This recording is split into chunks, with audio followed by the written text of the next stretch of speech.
Yeah, indeed. So we're waiting for the team to come out. Inzaghi has gone down the line of his players, shaking everybody's hands, giving them a personal message before they head out. And down the steps they come at this magnificent stadium in Munich to come out. The officials leading them out. Plenty of mascots around, as you would imagine. It was a brilliant atmosphere, actually, inside the stadium. And then they had the band Linkin Park on. And whether you like them or not, it kind of killed the atmosphere a little bit. But they've rebuilt it. The fans really didn't need live music to build up to an atmosphere for a Champions League final featuring Paris Saint-Germain and Inter Milan. Ousmane Dembele looking relaxed with a smile on his face as he walks out hand in hand with a mascot. The Champions League crest being held by volunteers rippling above the centre circle. And there is the anthem. The Champions League final live on Talksport, a game that needs no introduction, so maybe it's just best to paraphrase the lyrics to this famous Champions League anthem. These are the maestros, the best teams, the big teams, the champions. Paris Saint-Germain against Inter Milan, live on Talksport with your commentary team. Former England captain Stuart Pearce, alongside Jim Proudfoots. Thank you, Adrian, and a very good evening to you for the end of this, the longest ever Champions League campaign, the 70th European Cup final, on a night where long overdue success is guaranteed. And will it be the biggest win in the history of Paris Saint-Germain? It's taken a while for the oil money to push continental success down the pipeline. Tonight, though, they fly the French flag in a competition which was the brainchild of one of their compatriots back in the early 50s. Gabriel Anno, himself a former international and editor of L'Equipe, so taken by a night watching Wolves play Honved under the newly installed floodlights at Molineux that he suggested an annual continental series of games. The European Cup was born, but it's only ever seen one French winner. That was 32 years ago against Milanese opposition in Munich.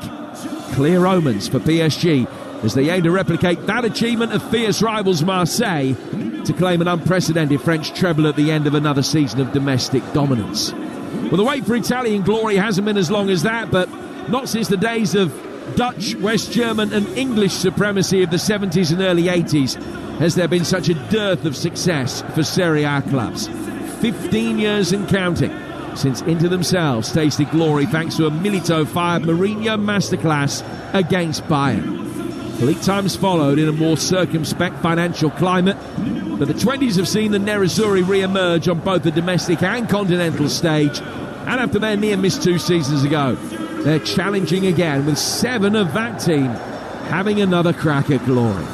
And these are the lineups for the 2025 final. Donnarumma in goal for PSG. Hakimi, Marquinhos, Pacho and Nuno Mendes. João Neves, Vitinha and Fabian Ruiz. Doué, Dembele and Kvaratskhelia. For Inter, it's Sommer in goal. Pavard, Acerbi and Bastoni. Dumfries, Barella, Çalhanoğlu, Mkhitaryan and Di Marco. And Lautaro Martinez alongside Thuram. Referee tonight is Istvan Kovac from Romania. He has shown 11 red cards in his last 21 games. So players from both sides just need to be a little bit aware of that. The VAR tonight, the Dutch official, Dennis Higler. Inter in their change kit tonight, not dissimilar to Borussia Dortmund, with yellow and black markings. PSG in their traditional dark blue with the red central stripe, flanked by a thinner white line. Well, in footballing terms, they're mere babies, born in the 1970s. But the Parisian wait for the ultimate prize has been interminable. The biggest club never to win the European Cup. Hope that tonight is finally the night. Standing in their way, the side have already seen off the newly crowned German and Spanish champions, desperate to recapture former glories on the biggest stage. It's a clash of styles and cultures. PSG Inter Milan in the 2025 Champions League final on Talksport.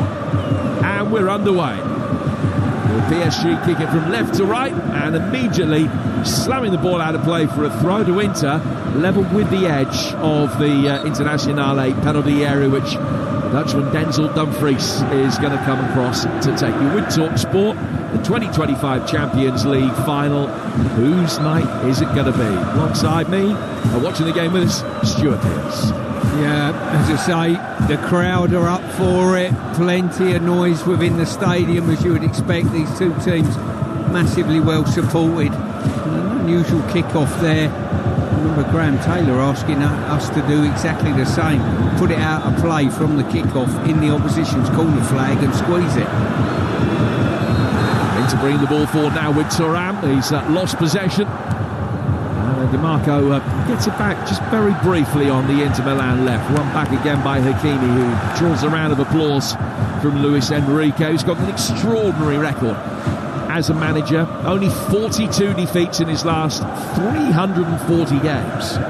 And he's won all 10 of his one-off finals as a coach. If he can replicate that tonight, he'd be the 7th man to lift the European Cup with 2 different clubs.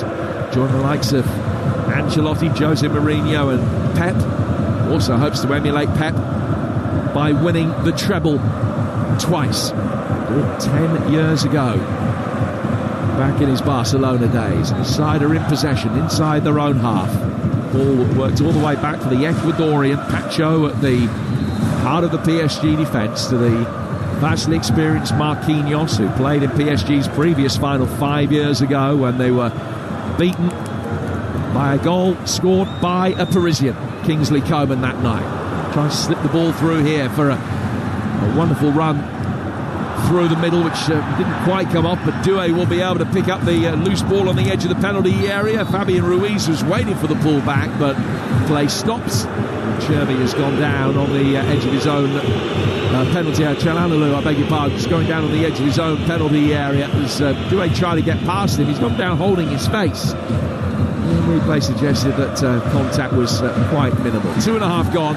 It's 0-0 on Talksport. Yeah, referee stopped the game there. I'm not sure it should have been a flailing arm, admittedly, but I think Doué was just attempting to sort of keep distance between him and the resulting defender. This game brought to you in partnership with TNT Sports, the home of European football. Surprisingly, the first ever meeting of these two teams. Bastoni taking the free kick from the edge of his own box. The high ball played down the right-hand side. First opportunity for Dumfries to go up against Nuno Mendes. PSG won it, cleared it back for Sommer. Sommer under immediate pressure. Just slices the ball with his left foot straight out of play. The throw will be taken on the PSG right-hand side by Hakimi. It is the Parisians that have made the brighter start, certainly in terms of possession. This is a night where you would expect them to be the dominant force. It could easily be 65-35 at the end of the night in terms of possession. It's not going to phase Inter if that is the case. They'll bring the ball forward now with Vitinha. One-time Wolves player, picking up possession. Just inside left for a moment. Turning. Nothing was on for him, so he works it forward towards the forward line. Nuno Mendes with a very high attacking position down that left-hand side as always. Bring the ball under control. They sweep it from the left out to the right, but possession turned over. An opportunity for Mkhitaryan to bring it forward. The Armenian's been fouled. There's a free kick that Inter will take just outside the centre circle. 4 gone, 0-0. Yeah, Inter seem quite content in just sitting back in numbers at this moment in time, waiting to spring that potential counter-attack. PSG, on the other end, are finding a fair bit of room with their passing and settled into the game probably slightly the better. Here's DiMarco playing the ball back for Bastoni. Bastoni to Hakan Çalhanoğlu in the heart of the midfield. Martinez tries to work the ball forward towards Pavard, who made a good run forward from the back. But it's driven away by Donnarumma. Dembele, just for a moment, had something to pique his interest. The ball goes back towards Sommer, who again surveys his options, drives it forward on his stronger right foot, but has put that one straight out of play as well. Pass forward too long for Denzel Dumfries. Probably signs in the opening 5 minutes from a Parisian perspective that when the ball goes back for Sommer, he needs to be pressed, and pressed with intensity and speed, because that might be a potential way for PSG to get themselves ahead in this game. They've certainly got after him in these early stages on the pressing front, that is for sure. Dumfries to take the throw, spinning the ball with its white and green panels on the palm of his right hand. Now nips a couple of yards, hurls the ball forward, straight onto the head of Vitinha in the midfield. Work back for Marquinhos. Fabian Ruiz, the tallest of the three in the PSG midfield, brings the ball under control, lays it out towards Doué. Doué back for Fabian Ruiz. Doué's going to continue his run forward. Bastoni is back, flicks it away down towards the touchline, and then he's strong and too strong in the eyes of the referee. The assistant referee let that go. Just had his hands in the chest of Doué for a moment. And the referee said it was a foul. Bastoni is asking for clarification because the assistant referee, who was looking right at it, didn't give anything. But the referee has blown his whistle. And it's a free kick to PSG, a yard into the right-hand touchline in a good position. Yeah, it looked all over a free kick. I've got to say, Bastoni's gone and pushed him. And the linesman just decided in his wisdom that it wasn't. I think obviously the referee signalled, and then the linesman decided maybe the referee's right after all. So a free kick conceded by the Serie A defender of the year. And a really good opportunity here for Vitinha, clipping it in, right-footed, heads go up for it, nobody got any contact. It's Marquinhos that threw himself at it. Another ball comes in, that's not too far away from him. Back out to Vitinha, another dainty clip towards the far post. Marquinhos did get his head to that, but he was falling back and it's brushed off the top of the Brazilian's barnet, straight out of play for a goal kick that'll be taken by Jan Sommer and Inter. 7 minutes in, almost all of the play has been in Inter territory. Just struggling to get a foothold in the game in these early stages. Ball back with Sommer again. More immediate pressure applied on him by Dembele. DiMarco's given it away. PSG's press is very effective as a weapon for them at the moment. Vitinha rolled to the feet of Ruiz towards the edge of the penalty area. He shuffles forward and then lays it out towards the right-hand side. Played immediately back towards Doué. Doué to Vitinha. Vitinha with a little pirouette in the midfield. Everybody for Inter back behind the ball. Martinez and Thuram, the two strikers, 20 yards inside their own half at the moment. Neves. 1-2 between him and Hakimi. He's made these darting runs forward. Finds himself almost as a false nine for the moment as the ball is played forward. Doué supplying the width, running at DiMarco, running across the edge of the penalty area. Then the ball is laid back towards the edge of the box. Still excellent Parisian possession. Vitinha for João Neves. Pancho coming forward. Nuno Mendes drives it in. Crossfield ball from him. Fabian Ruiz with a little reverse. Hakimi driving in across that hit DiMarco, who had time then to recover, bring it under control and launch it upfield. But Pancho's done well. Just showed great desire to get there ahead of Thuram. And for PSG come again. What a start they've had. Everything but the goal in the opening 9 goalless minutes. Yeah, they've not tested the goalkeeper in any way, shape or form, but what they have done is put a couple of lovely crosses across the face of goal. And even though Inter have got height superiority with those 3 central defenders, the quality of the crosses have been good. Now Sommer is tested and passes that no problem at all. It was Doué that launched one in from the inside left channel for a moment, but it just rolled all the way through towards Sommer, who made a comfortable save at the near post. Ball played out again to Bastoni. They're inviting the press. DiMarco then got it and launched it long towards Thuram. Good control from him. And he bulldozes his way through the midfield. Marquinhos following every step of the way. Martinez has got it now. Played out towards Dumfries. Opportunity for Barella to drive it in. Headed away sharply by Hakimi, who will then play it back inside his penalty area. João Neves finding Donnarumma, and he can bring the ball under control. Very laconically just roll the studs of his right boot over the top of the ball before launching it forward. Doué loses out to Bastoni. There's Enric Mkhitaryan. Down towards Bastoni again. Nudge forward down the left-hand touchline for DiMarco. The left wing back finding Hakan Çalhanoğlu. We're through the opening 10 minutes at 0-0 here on Talksport. Ball back for Sommer, who's outside his penalty area in controlling that. Dembele, like a greyhound, chasing after the ball that was played back. When Bastoni goes long, when Cherby goes long, I beg your pardon, it's all the way through to Donnarumma at the other end. So is this going to be a concern for Inzaghi? The game plan will be to seek possession, to allow PSG onto them, to try and hit on the counter-attack. They're very good from set pieces. Going to get the ball in from wide positions for the twin threat up front. I haven't seen the ball at all. Here's Dembele getting another shot in from the edge of the penalty area, and again a low skidding effort that is very comfortably dealt with by Sommer. How concerned is Inzaghi going to be with the opening 10 minutes? They look as though when they're playing out from the back, they're quite happy to seek possession. We understand that. When they're playing out from the back, you sort of think to yourself, hang on a minute, you're putting the ball at threat slightly, but I think they play that way, Inter, and draw you on just to give you a false sense of security. But at the moment, PSG will be more than happy with the amount of ball they've had. Now an opportunity for Hakimi, and PSG lead 1-0.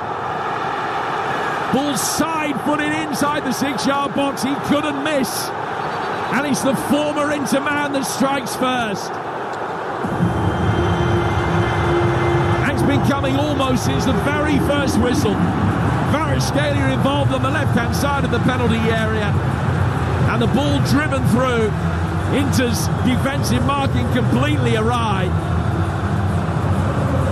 and there was Achraf Hakimi just in the right place at the right time to side put the ball in, and 12 minutes into the final, it's 1-0 to PSG. I've got to say, the movement in the box, Vitinha was the one that broke the lines, if you like, with his pass, but the movement in the box was absolutely fantastic. Doué coming off his perch to come into an inside left position, stroked it across the face of goal, and they literally, the old assessment, Jim, they walked it in the net. They near enough did. Great play.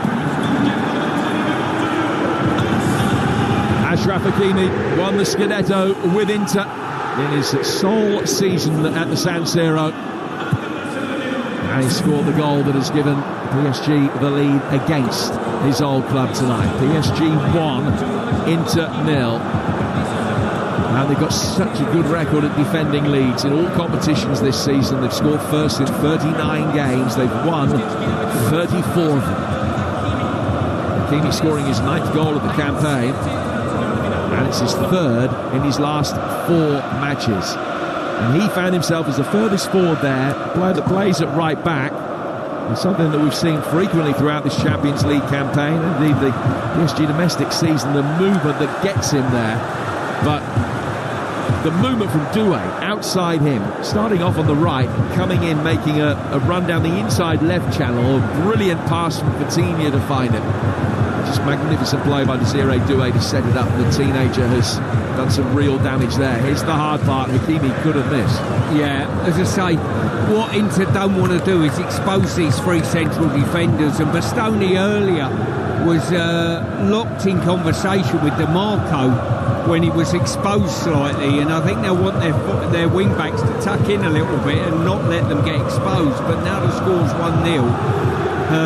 They're going to have to get forward in some way, shape or form. While Inter have trailed in 3 Champions League games over the course of this season, never for more than 6.5 minutes in any of them. They've only trailed all season for 17 minutes in the Champions League so far. 4 tonight. They've trailed for the last 2.5 minutes in the final. And Inzaghi stands almost ashen-faced with his arms folded across his body, far from happy with what he's seen so far.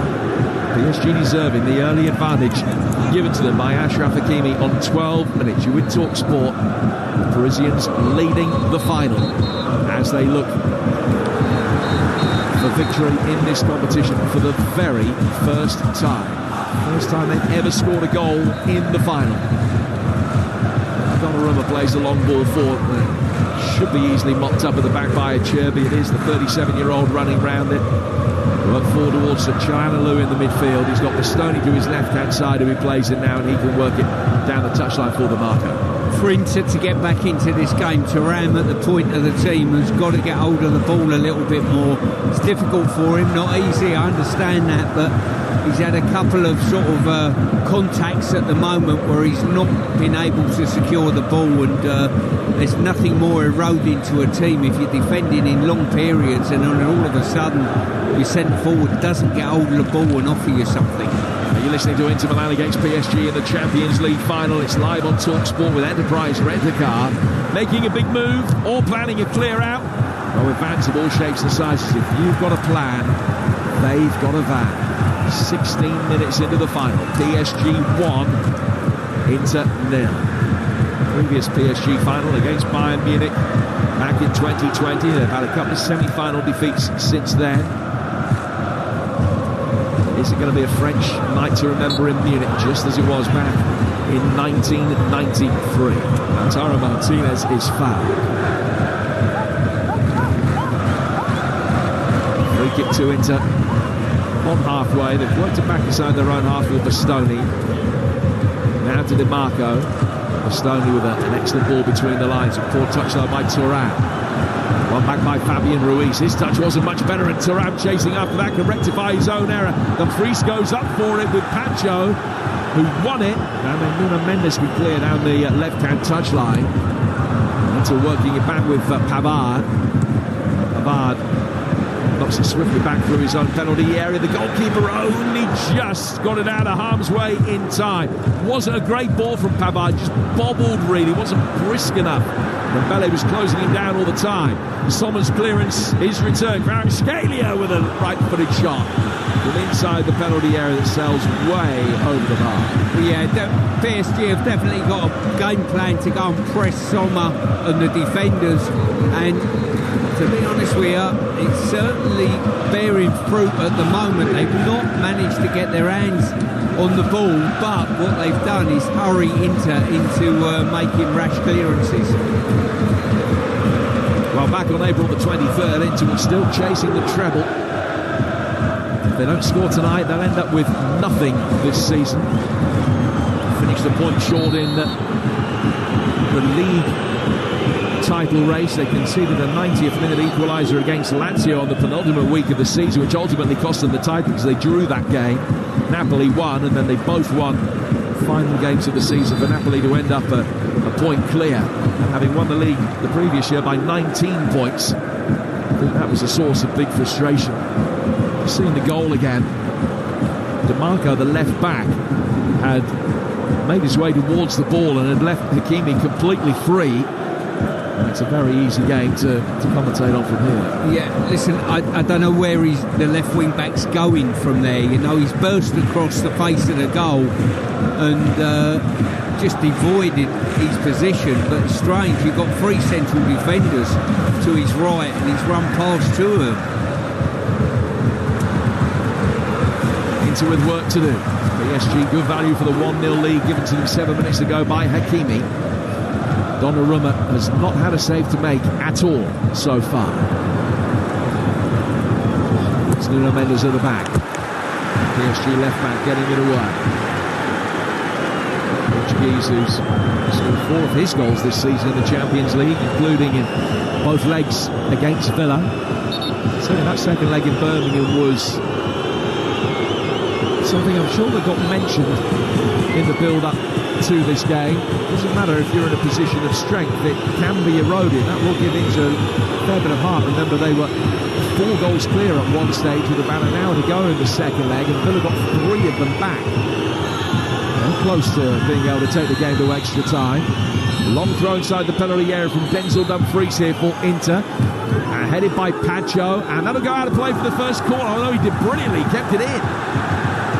Lou was trying to shepherd the ball over the line and out of play.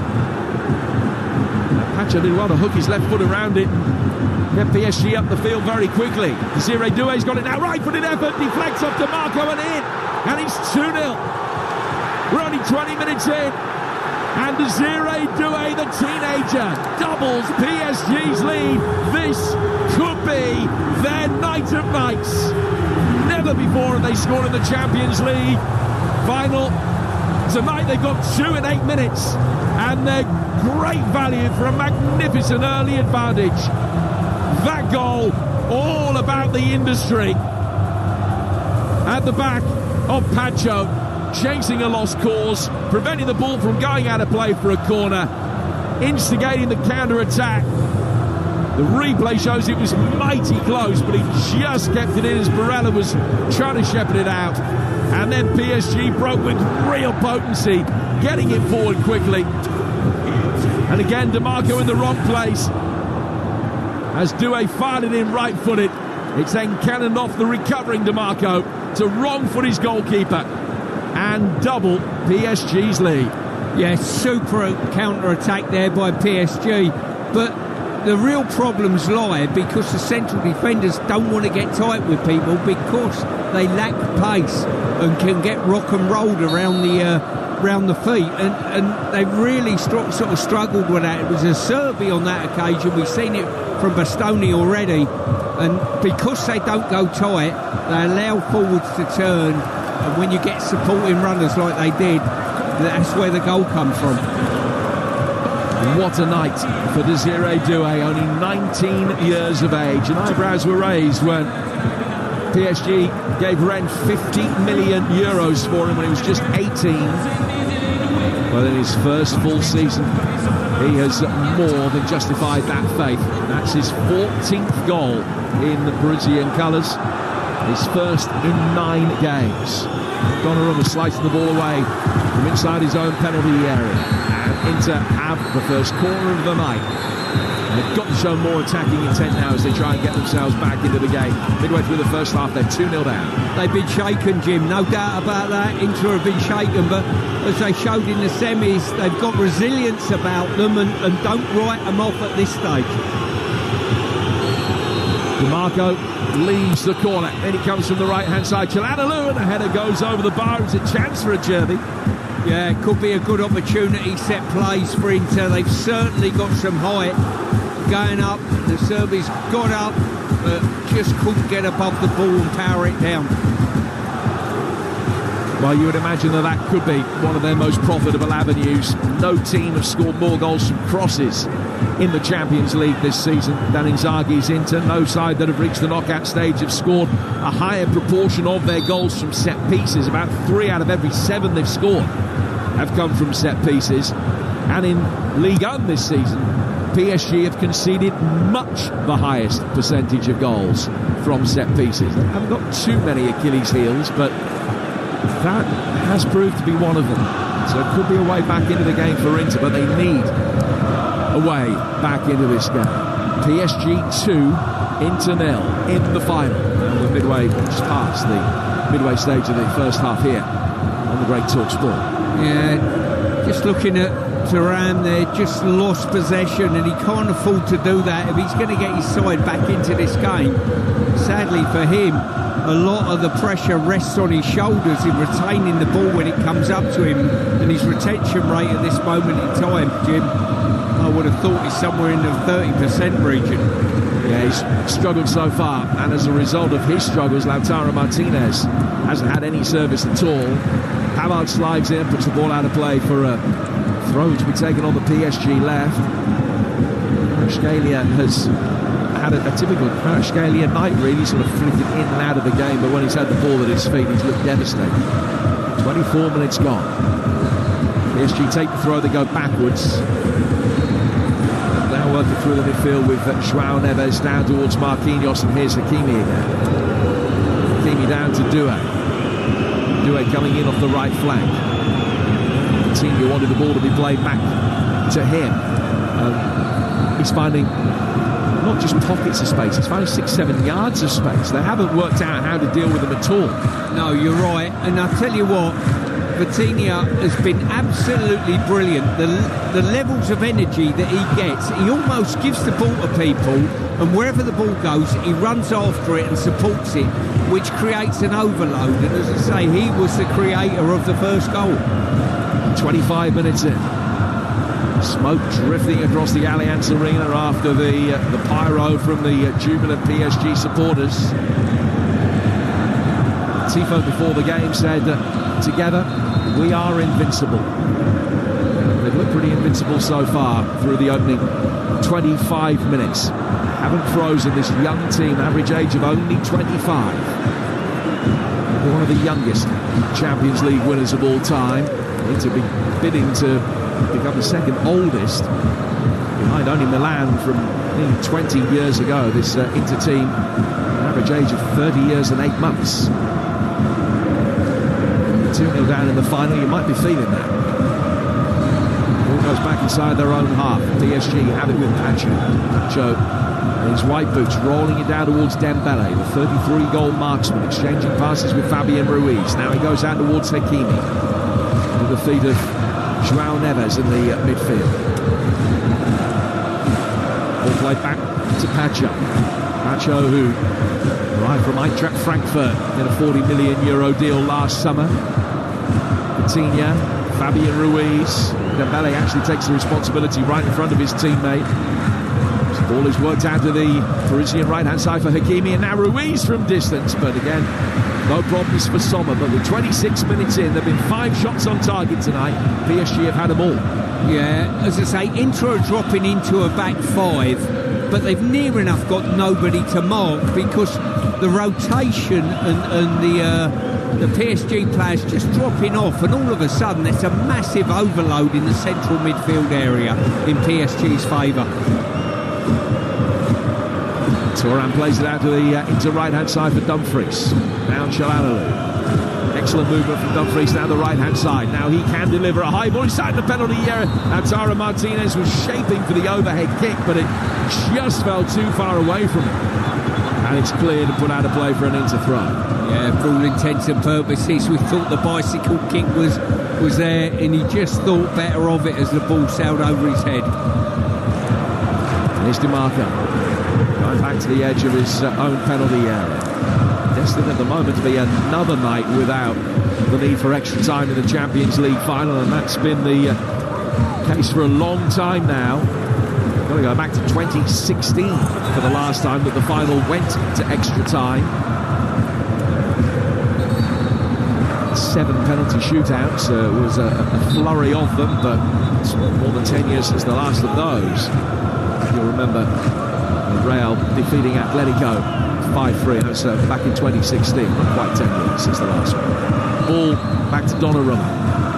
Can't be siphoning the ball from outside his own penalty area. Now he's got to scamper to get back in. Barella out towards DiMarco, and it's come off him and then Hakimi, but the offside flag's up anyway.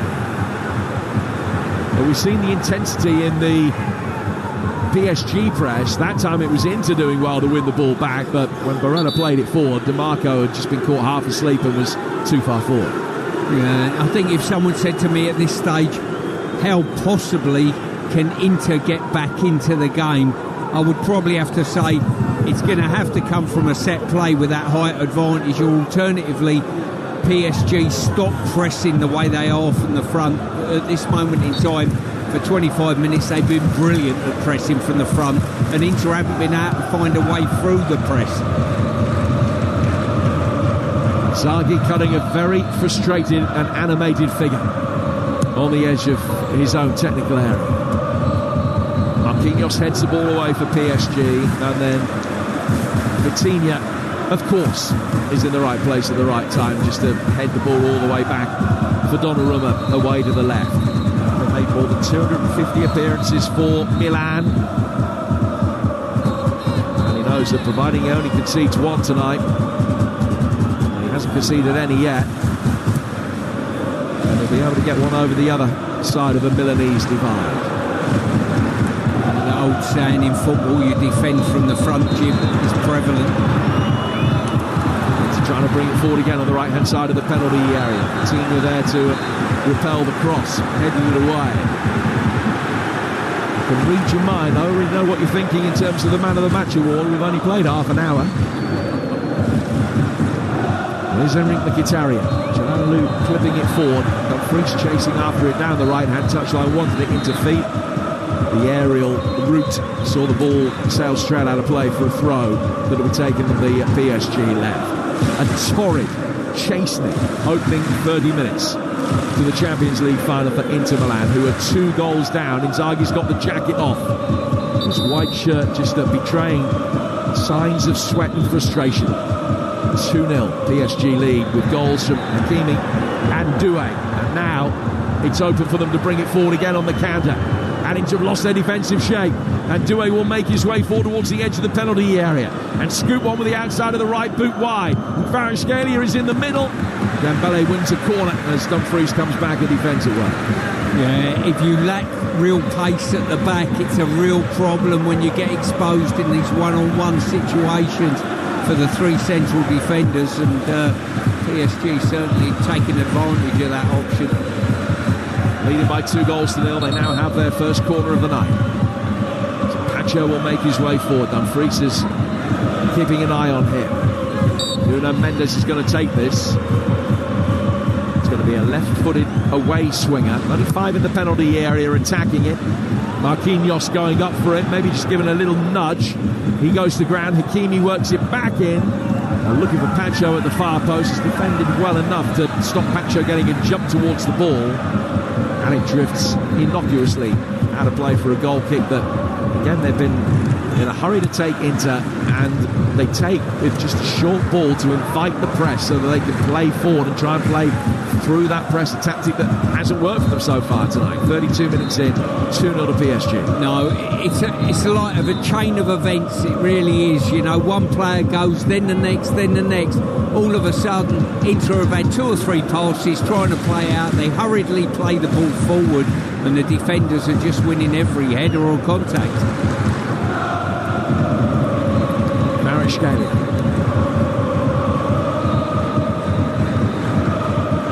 And towards João Neves on the left-hand side of the PSG midfield. Could not have gone any better for them so far. They really have been exceptionally good.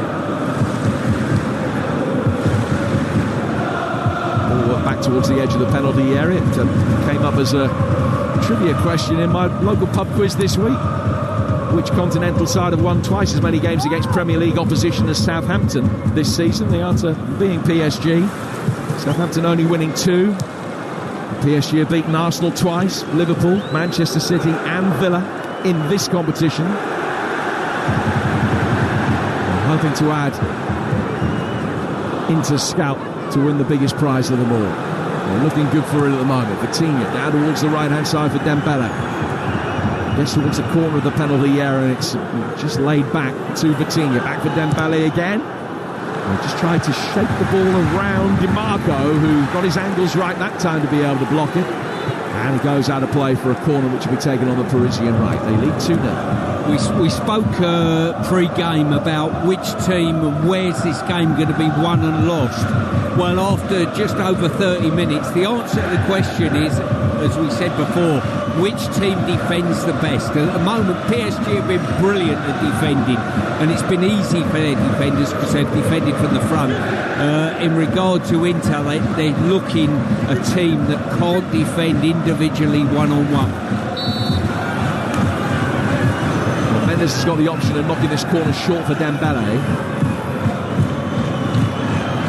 Takes 3 or 4 steps back, and he does actually fire it directly inside the penalty area. Marquinhos coming to meet the ball, but he's got far too slight a contact on it. The Brazilian set it wide. Goes out of play for a goal kick. Marquinhos playing his 107th Champions League tie tonight. It's his 2nd final. In that one in 2020, he played as a defensive midfielder rather than playing at centre-half. Goal kick to be taken in the Inter 6-yard box, and Dembele was standing like Usain Bolt on the edge of the penalty area, on the blocks, just waiting for the ball to be nudged square for Sommer so that he can hair after him, chase him down. Inter have been able to play through the press this time, though. It's a nice ball from DiMarco inside the penalty area from Mkhitaryan, fell behind Thuram. Pacho did well to flick it away, and it goes out of play. Actually off Thuram, ultimately for a throw that will be taken by the Parisians in the left-back position. 10 to go to half-time here on Talksport, and it's 2-0 to PSG. Yeah, make no mistake, Inter and the strikers of Inter demoralised and dealing solely on scraps at this moment in time. It's a masterclass at the moment from PSG, from pressing from the front, and unless they get a bit lazy in their work up front, I can't see the way of this game is changing and the format's changing.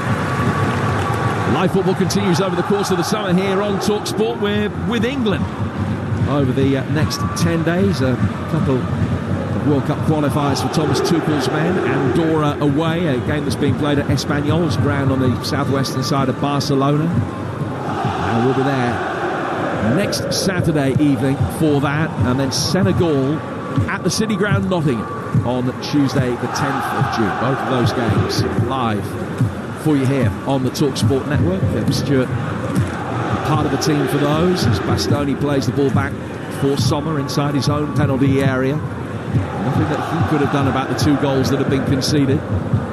Thuram, Martinez playing it into him. He did well to get it to stick. He's got Dumfries making a run ahead of him. Thuram just peels away, works down towards the right-hand side of the midfield for Lautaro Martinez again. Inter's all-time leading goal scorer in this competition. If he scores tonight, he'll have got more in an individual season than any other Inter player ever. The ball is fizzed in from the right-hand side there. It was a better movement from Thuram, trying to get across the near post. Çalhanoğlu's cross is diverted away by Pacho for a corner. Yeah, Pacho done outstandingly well there. Just covered that near post zonal area. And certainly Inter players banking up behind him to tap in. Corner will be taken right in front of the Parisian support. It's swung in really deep and headed wide by Thuram. What a chance at the far post. Got the jump on his marker. He's only 8 yards out. And he's put it 2 feet wide with the goalkeeper nowhere near. Should have scored. I think we've just seen why PSG have decided to defend from the front. It's their best option, because these balls coming in the box with the height advantage that they've certainly got are a real problem. Are you surprised that they put Kvaratskhelia up against Thuram in the defensive matchup? Well, it looks as though they probably want to cover zones more than anything else and get blockers trying to block the runs of 1 or 2 of the big ones. Thuram should have scored there. He's got 4 goals in the Champions League this season and 18 in all competitions. You're not missing anything because Mendes is down injured. And that will be a problem for PSG if he can't continue. He's just being helped back to his feet now. It was just an impact injury. He's been nursing the impact from the Dumfries header earlier. Dumfries just caught him just above the hip bone there, which can be sore, to be fair. And just had a little bit of spray on that. He looks okay though. Yeah, the Portuguese back on his feet. He's going over towards the far touchline as we look at it, rather than making his way back to the benches. He's going to be able to continue in a moment. We're 7 minutes from the half-time interval. And at the moment, Inzaghi has got a lot of hard thinking to do. And he's got the team talk of his life ahead of him. 2-0 to PSG. Latterly, in the last 5 or 6 minutes, maybe just the odd glimmer of a sign of Inter resistance, trying to get themselves back into this game. It might have been a different story. Would have been a different story had Thuram's header gone in. Ball out of play for an Inter throw, midway inside the PSG half. Over on the far touchline, the right. Denzel Dumfries. He's got 2 goals and 3 assists over the 2 legs of the semi-finals. Brilliant part to play in both of those games. Hurls a throw inside the penalty area, which bounces, and Thuram chases it, but it's successfully shepherded back to the advancing Donnarumma. Gets back to his feet, bowls the ball out for Mendes, who's back on. He's given it away though with his first touch. Çalhanoğlu, then a little feathered layoff from Thuram, but he couldn't bring Lautaro Martinez into it. And Hakimi is going to be able to bring it away, and he gets it forward down towards Doué. Doué nudging it to Hakimi, but that one was sold short. A slight little ragged edge about a little bit of the passing from PSG in the last 4 or 5 minutes. Thuram's got it now. Bring it forward again for Inter. Crossing from the right-hand side. Marquinhos pokes it away, not particularly effectively. Tries again, and then just plays it into the feet of Barella. Right-footed cross comes in. Pacho can sweep that one away on the half volley and fight Kvaratskhelia. And the Parisians will calm things down and build from the back. 5 to go to the break. Yeah, PSG, you can see they just want to play the game in Inter's half. And Inter are going to have to keep trying to address the momentum of this game, which has been all PSG so far. But that momentum might change from a set play, something of that nature. Here come the Parisians once more. Kvaratskhelia towards the edge of the penalty area. A little layoff from him. 10 yards outside the box, it's chipped up by Dembele. Doué brings it down. Ruiz lays it off at the feet of Hakimi. Great movement from PSG, such fluidity. It's not just the forward three, but the three in behind them as well. Very difficult to mark, and Inter made it look quite difficult to deal with at times. Vitinha across the midfield. Effervescent Portuguese, playing it back now for his compatriot João Neves. Kvaratskhelia drifts from the left wing to inside right. Doué supplying the width ahead of Hakimi, but he's worked it back into a more central area instead. Ruiz and João Neves exchanged 4 passes. Ruiz wanted the ball back again, but it's gone back to Marquinhos. He will come forward.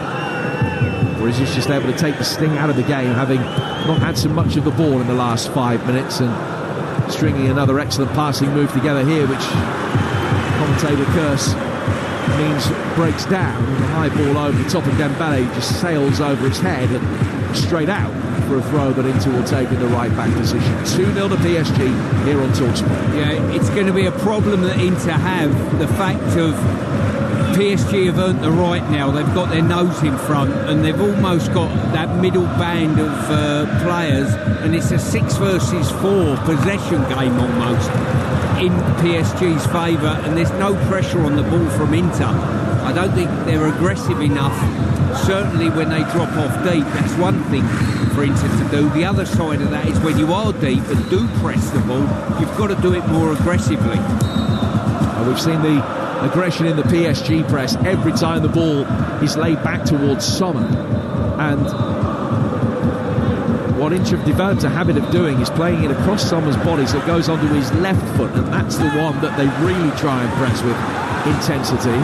Ball's gone out of play here for what's been given as a PSG throw. The reaction of Pavard suggests that it possibly should have gone the other way, and he's still arguing the toss with referee Istvan Kovacs. You're listening to Inter against PSG in the Champions League final. It's live on Talksport with Enterprise Rent-A-Car. Rent from the best lineup in the UK. Enterprise has all the vehicles your business needs, with the flexibility to rent for minutes or months. PSG 2 minutes away from a half-time lead, and a comfortable one at that. Kvaratskhelia working his magic off the right flank this time. Doué's gone out of the left. Opportunity for Kvaratskhelia to try and take on DiMarco, and he's now made his way through the middle, and Dembele drifts out to the right hand side. The ball is with Doué. Dembele making running towards the far post. Oh, DiMarco just stood ball watching at the far post, and Dembele came in behind him. He's missed the target from a really tight angle. He was only about 4 or 5 feet out, and he might have made it 3. DiMarco switching off again. PSG will bring him forward once more, and Barella deals with that, and he's going to be able to get it away. They cannot deal with this movement. They certainly can't. They're too easy to play around. They're getting a numbers superiority in the midfield. The 3 centre halves have got no one to mark on occasion, so you're taking 3 players out of the game straight away, and there's a fight going on here, and they're fighting on PSG's terms, and they're going to have to change that in some way, shape or form. Hakimi. DiMarco as well covers his latest run inside the penalty area and lights it clear on the half volley. The ball brought down by Lautaro Martinez, who under pressure from Marquinhos can work it wide out to the Inter right. Now he goes back for Sommer. Sommer siphoning it out of the penalty area. Pavard laying it forward towards Çalhanoğlu, who was caught in possession and nearly embarrassed by Hakimi. Ball goes over the line and out for a throw, which will be taken on the right hand side. Çalhanoğlu seemingly is saying to his teammates, I'm just absolutely oblivious to the fact that I was being closed down. I didn't get a shout, I didn't see him. You've got to let me know under those circumstances that somebody is coming, and the message isn't getting across at the moment. No, I think if you're Inter and they're trying to play out from the back and play through the thirds, it's almost a waste of time. They're better off playing it long and getting of being a target of Dumfries on the right or Thuram down the middle, and get players in and around that to change the fight to a more physical fight, which PSG will not relish. Fourth official has said 2 extra minutes at the end of this first half.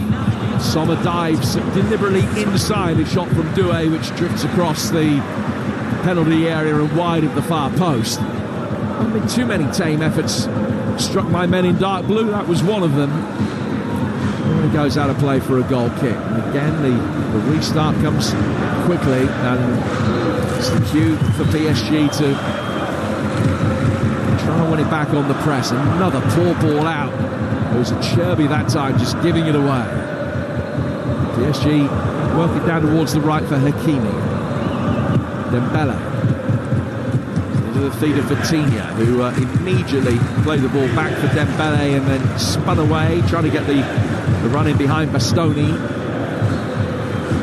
Fabian Ruiz inside into half of the centre circle, turns it out towards Nuno Mendes, who seems fine after that knock that he got from Denzel Dumfries.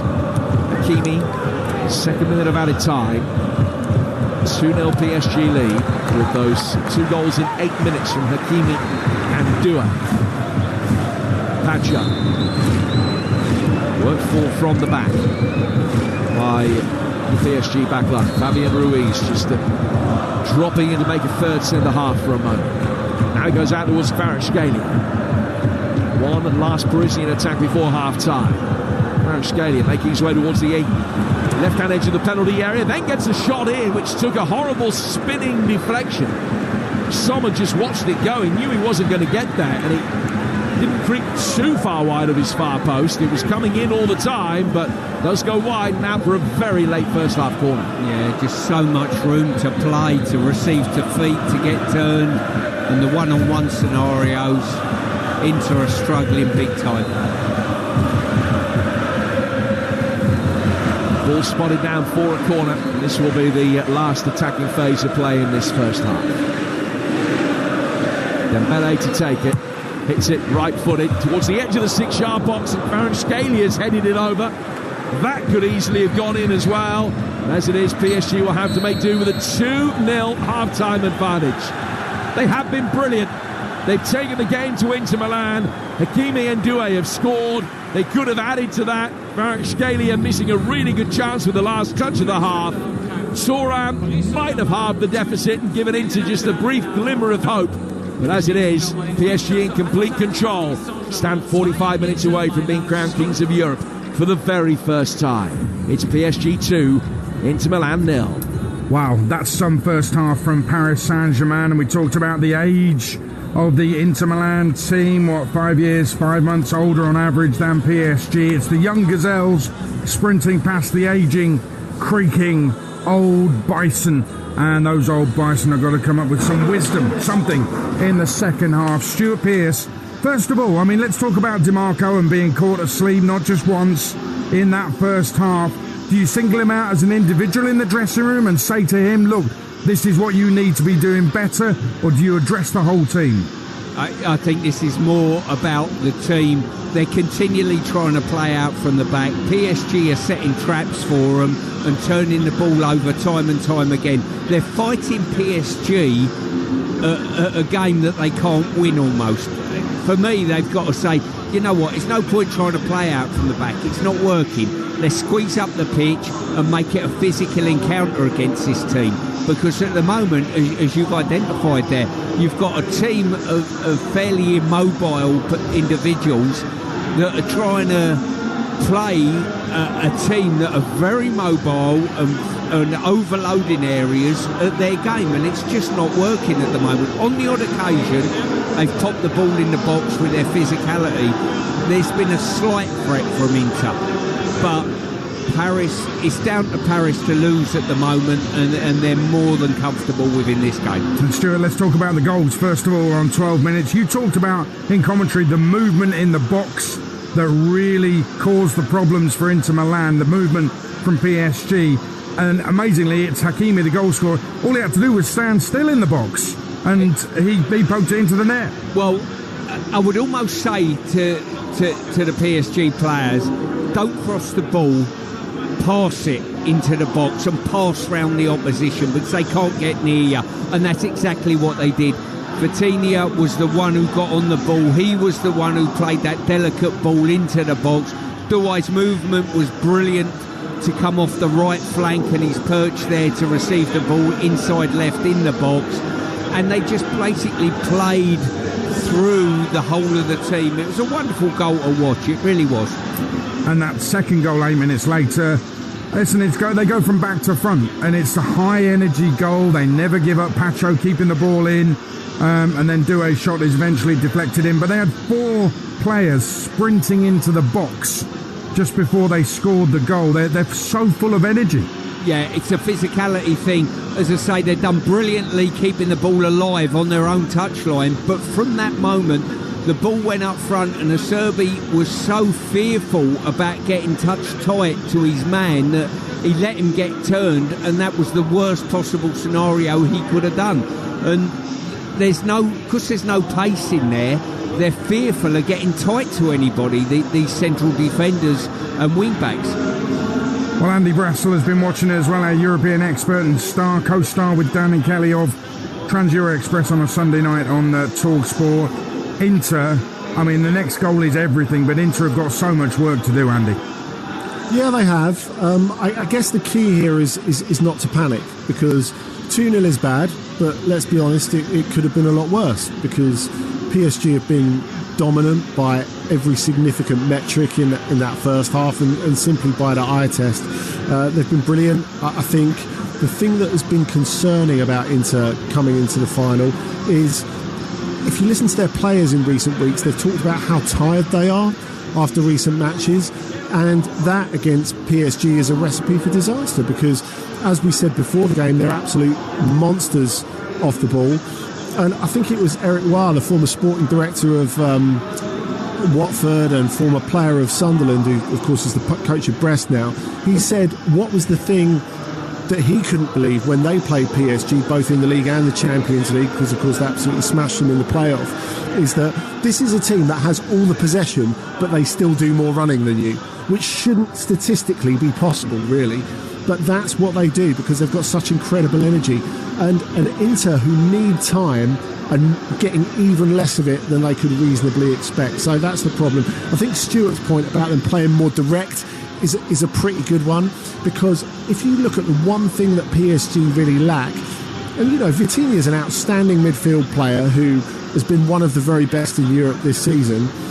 He's not everyone's idea of a defensive midfielder. And if you think of the fact they had Manuel Ugarte before, whose sole remit is, he couldn't be more different from Vitinha, is either stop the ball coming through, or if you can't stop the ball, stop the player.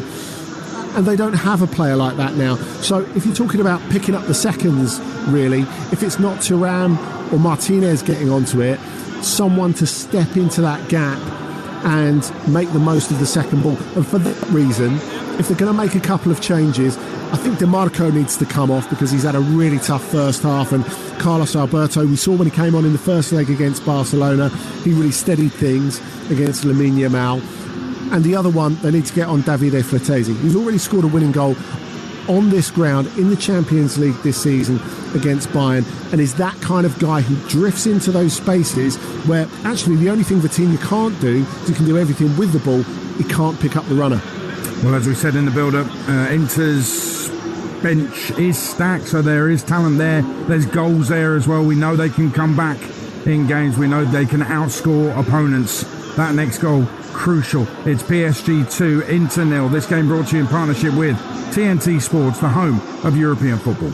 It's a European clash of the Titans tonight as Talksport brings you full coverage of the final of the Champions League. And to celebrate, Talksport Bet has another great offer for new customers. Just open a new account, opt in and place a bet of at least £1 before kickoff on either PSG or Inter Milan to lift the trophy and get the incredible enhanced price of 50 to 1. Talksport Bet. Très bon broadcaster, bellissimo bookie. Enhanced odds paid in free bets which expire in 7 days. Full terms at talksportbet.com, 18+, gambleaware.org.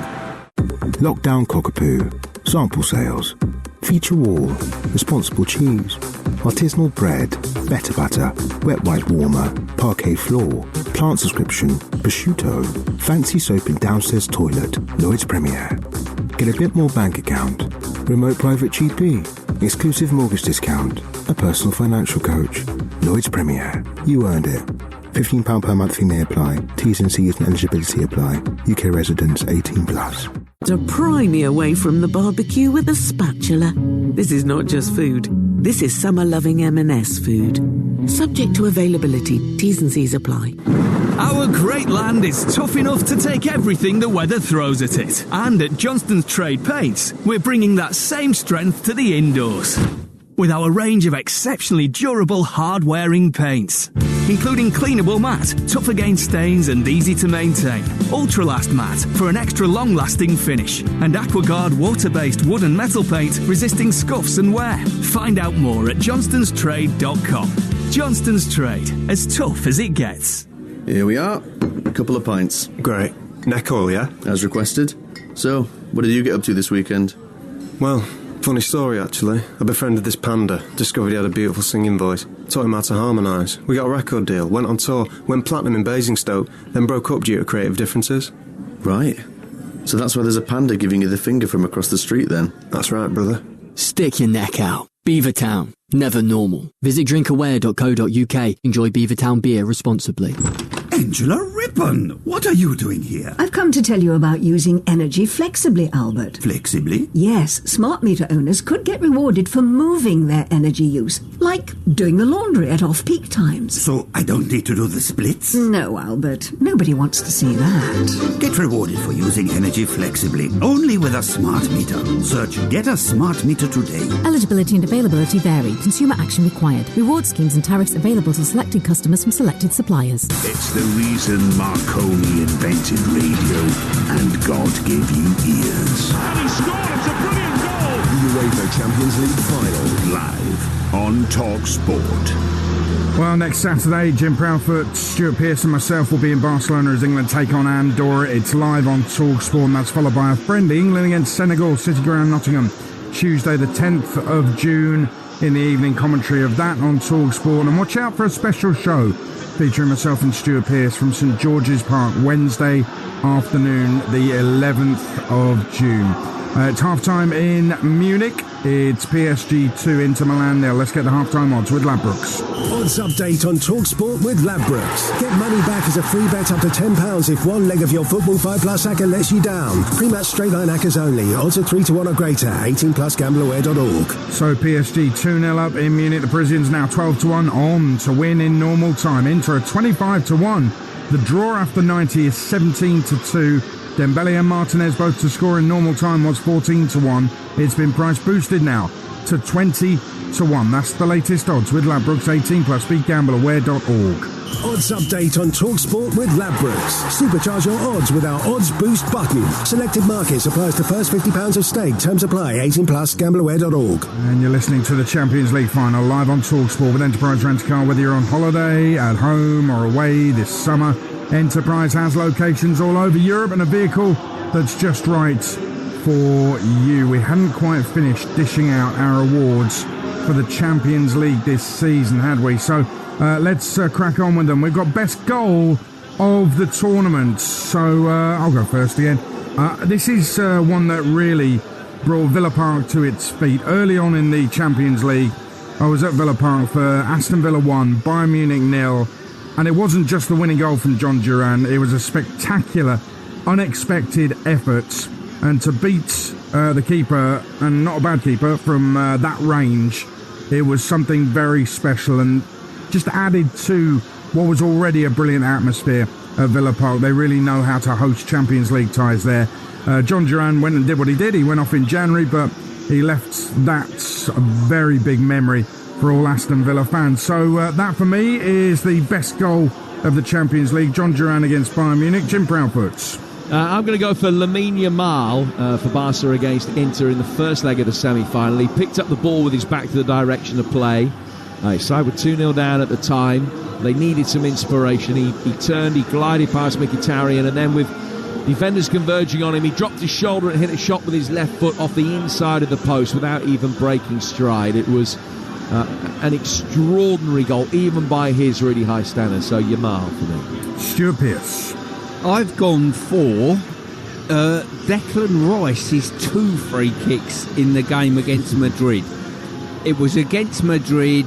I'd not seen him score free kicks of that magnitude before in his career, and I thought, wow, quite incredible. Oh, they were wow moments. Andy Brassel?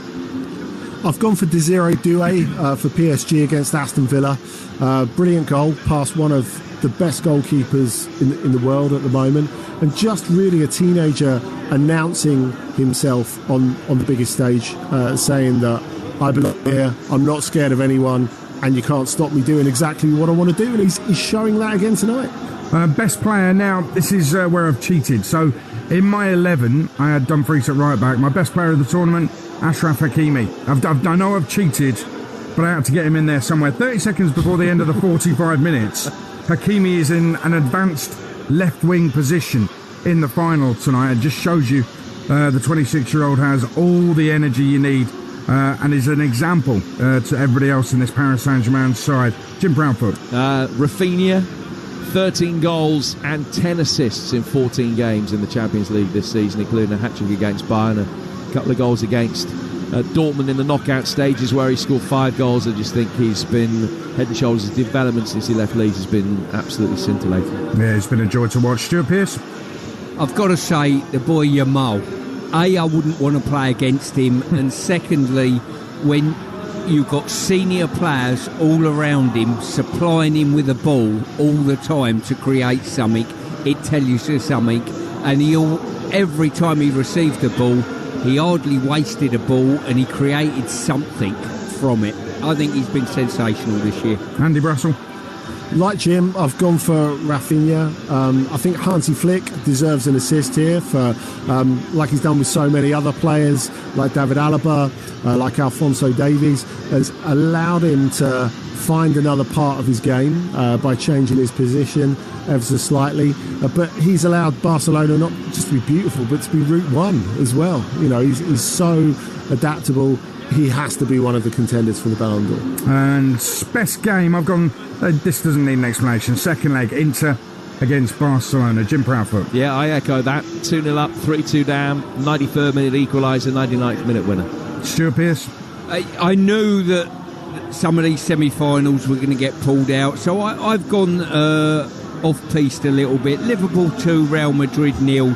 Just before Christmas. At that stage, I thought I've just seen the winners of this competition, and I was at the game as well. So that's the one I've gone for. And Andy? I've gone for the first leg of Barcelona versus Inter at Montjuic. Look, not to disdain the second leg at all. It was excellent, of course. We loved it to the very end. But there were little lulls in it. There were little slower bits, whereas there was just no let-up in the first leg at all. OK, we'll leave it there. Thank you very much. This one still could be game of the tournament, but Inter Milan have got to pull something out of the bag. It's PSG 2, Inter Milan 0. Second half of the Champions League final in Munich, live on Talksport with former England captain Stuart Pearce alongside Jim Proudfoot. Well, 20 years ago, I think you can argue that we saw a more unlikely comeback. Liverpool with the miracle of Istanbul, with the state that they were in against the Milanese opposition. Now Inter Milan hoping for something pretty remarkable tonight in Munich, trailing by 2-0. It could have been worse had the efforts from Dembele or Kvaratskhelia gone in, but as it is, they're only 2 down, still in there fighting, but everything's got to go their way over the next 45 minutes, you feel, if they're going to be able to get themselves even a shot at extra time. They are back underway. No sign of any changes having been made. I'll run through the two teams for you in a moment. PSG in their traditional predominantly dark blue kit, and Inter in their change kit of burnt yellow with the black trims. A lovely layoff from Dembele. And Kvaratskhelia will bring it forward, looking for a third for PSG here inside the 6-yard box. And he's fired it only narrowly wide of the near post. And that could have been Inter's lights out right at the start of the second half.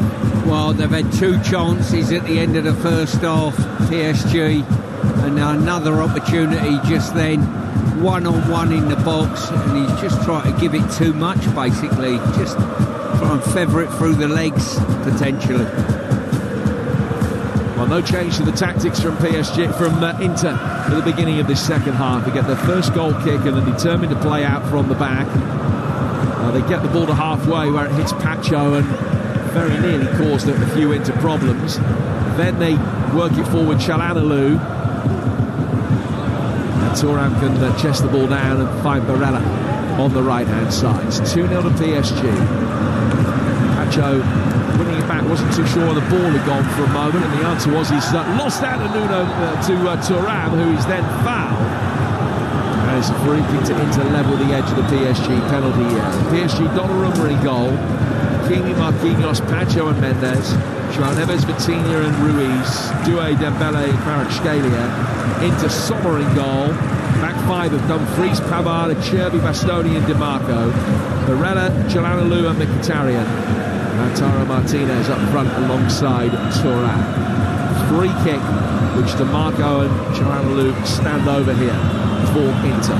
Talk about the fact that set pieces may well give them their best hope. Çalhanoğlu sending this in very deep, and it's bounced once in the penalty area and then drifts straight behind and out of play for a goal kick. Not the delivery for the setup that they control. It certainly isn't. I can't tell you how critical it is that they get these deliveries right from set play, because the height advantage is there for all to see. They've had a couple of skirmishes. In fact, the only chances, or half chances they've had, are from balls in the box, Jim.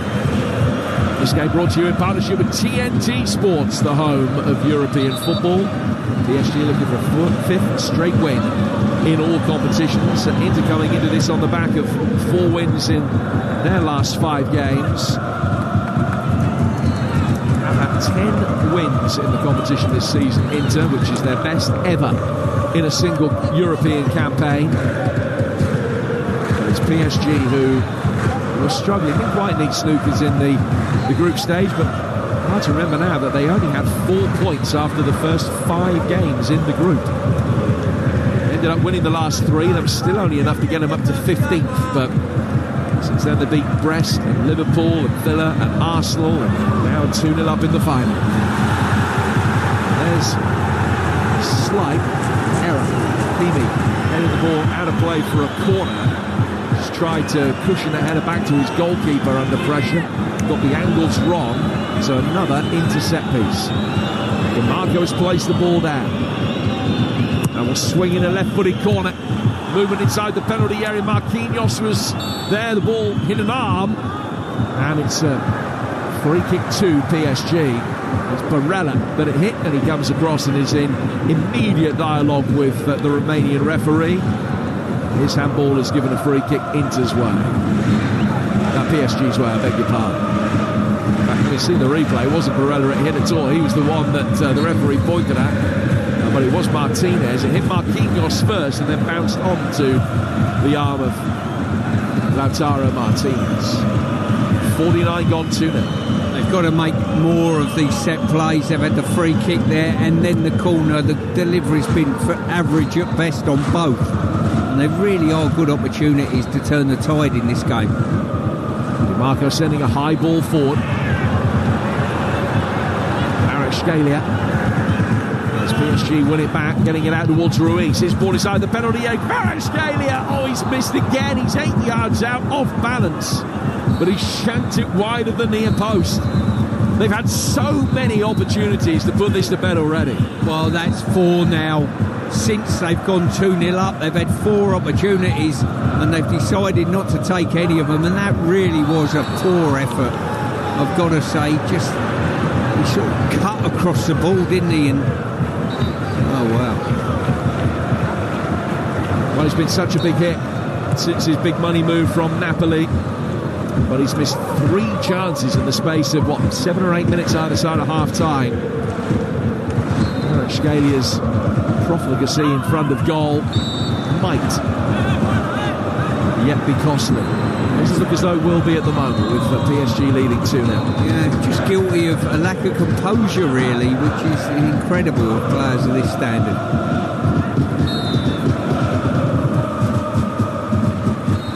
Clement Pavard at the back. Plays it back to his goalkeeper, Sommer. Sommer taking in touch onto his right foot. Dembele inevitably putting immediate pressure on him, and the clearance wasn't great. Straight to Nuno Mendes.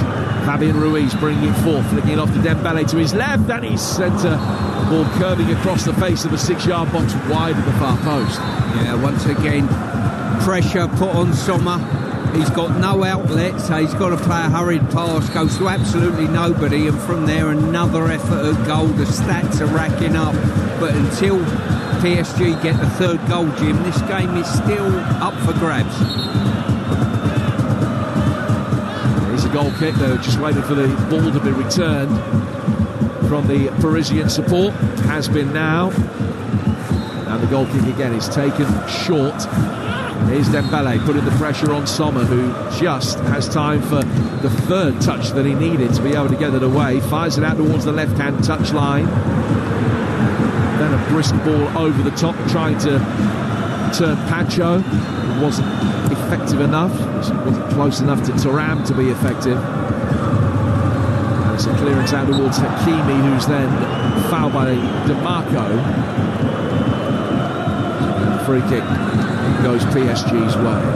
2-0, 7.5 minutes gone in the second half. Football season coming to an end. Still plenty of exciting live action coming your way on Talksport this summer, including the British and Irish Lions tour down under. We'll bring you live commentary of all 3 test matches and the warm-up games, as well as exclusive content from Australia. Talksport's the only place on national radio where you can follow all of the Lions action. A reminder as well of the 2 England games coming up. Andorra away this time next week, Senegal at home a week Tuesday on Talksport. And a double change is going to be laid into Milan, try and get themselves back into this. First player to come off is Pavard. Not a happy return to action for him after 5 weeks out. He's going to be replaced at the back by Bissek. So that's a straight swap with the German international coming on.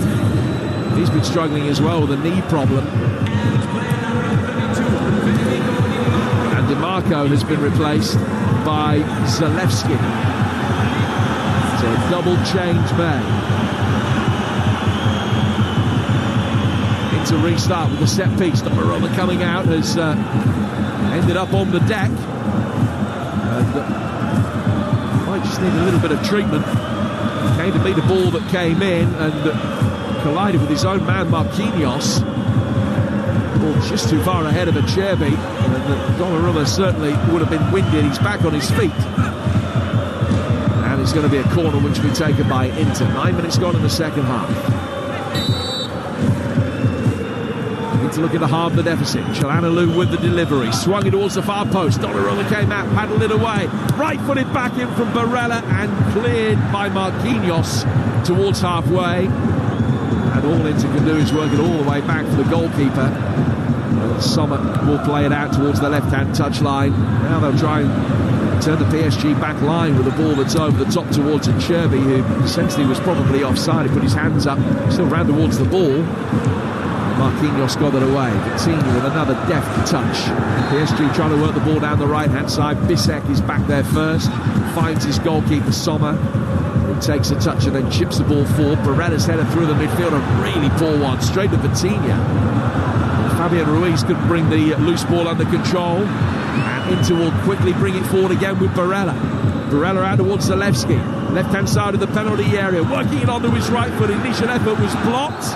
And then as he slid in to get another effort in, he's caught the closest PSG player. And he's got a yellow card within 90 seconds of coming on. Yeah, you can only think that DeMarco and Pavard, the substitution, certainly they're going to improve the performance. Both of them not cover themselves in glory in these early stages of the game.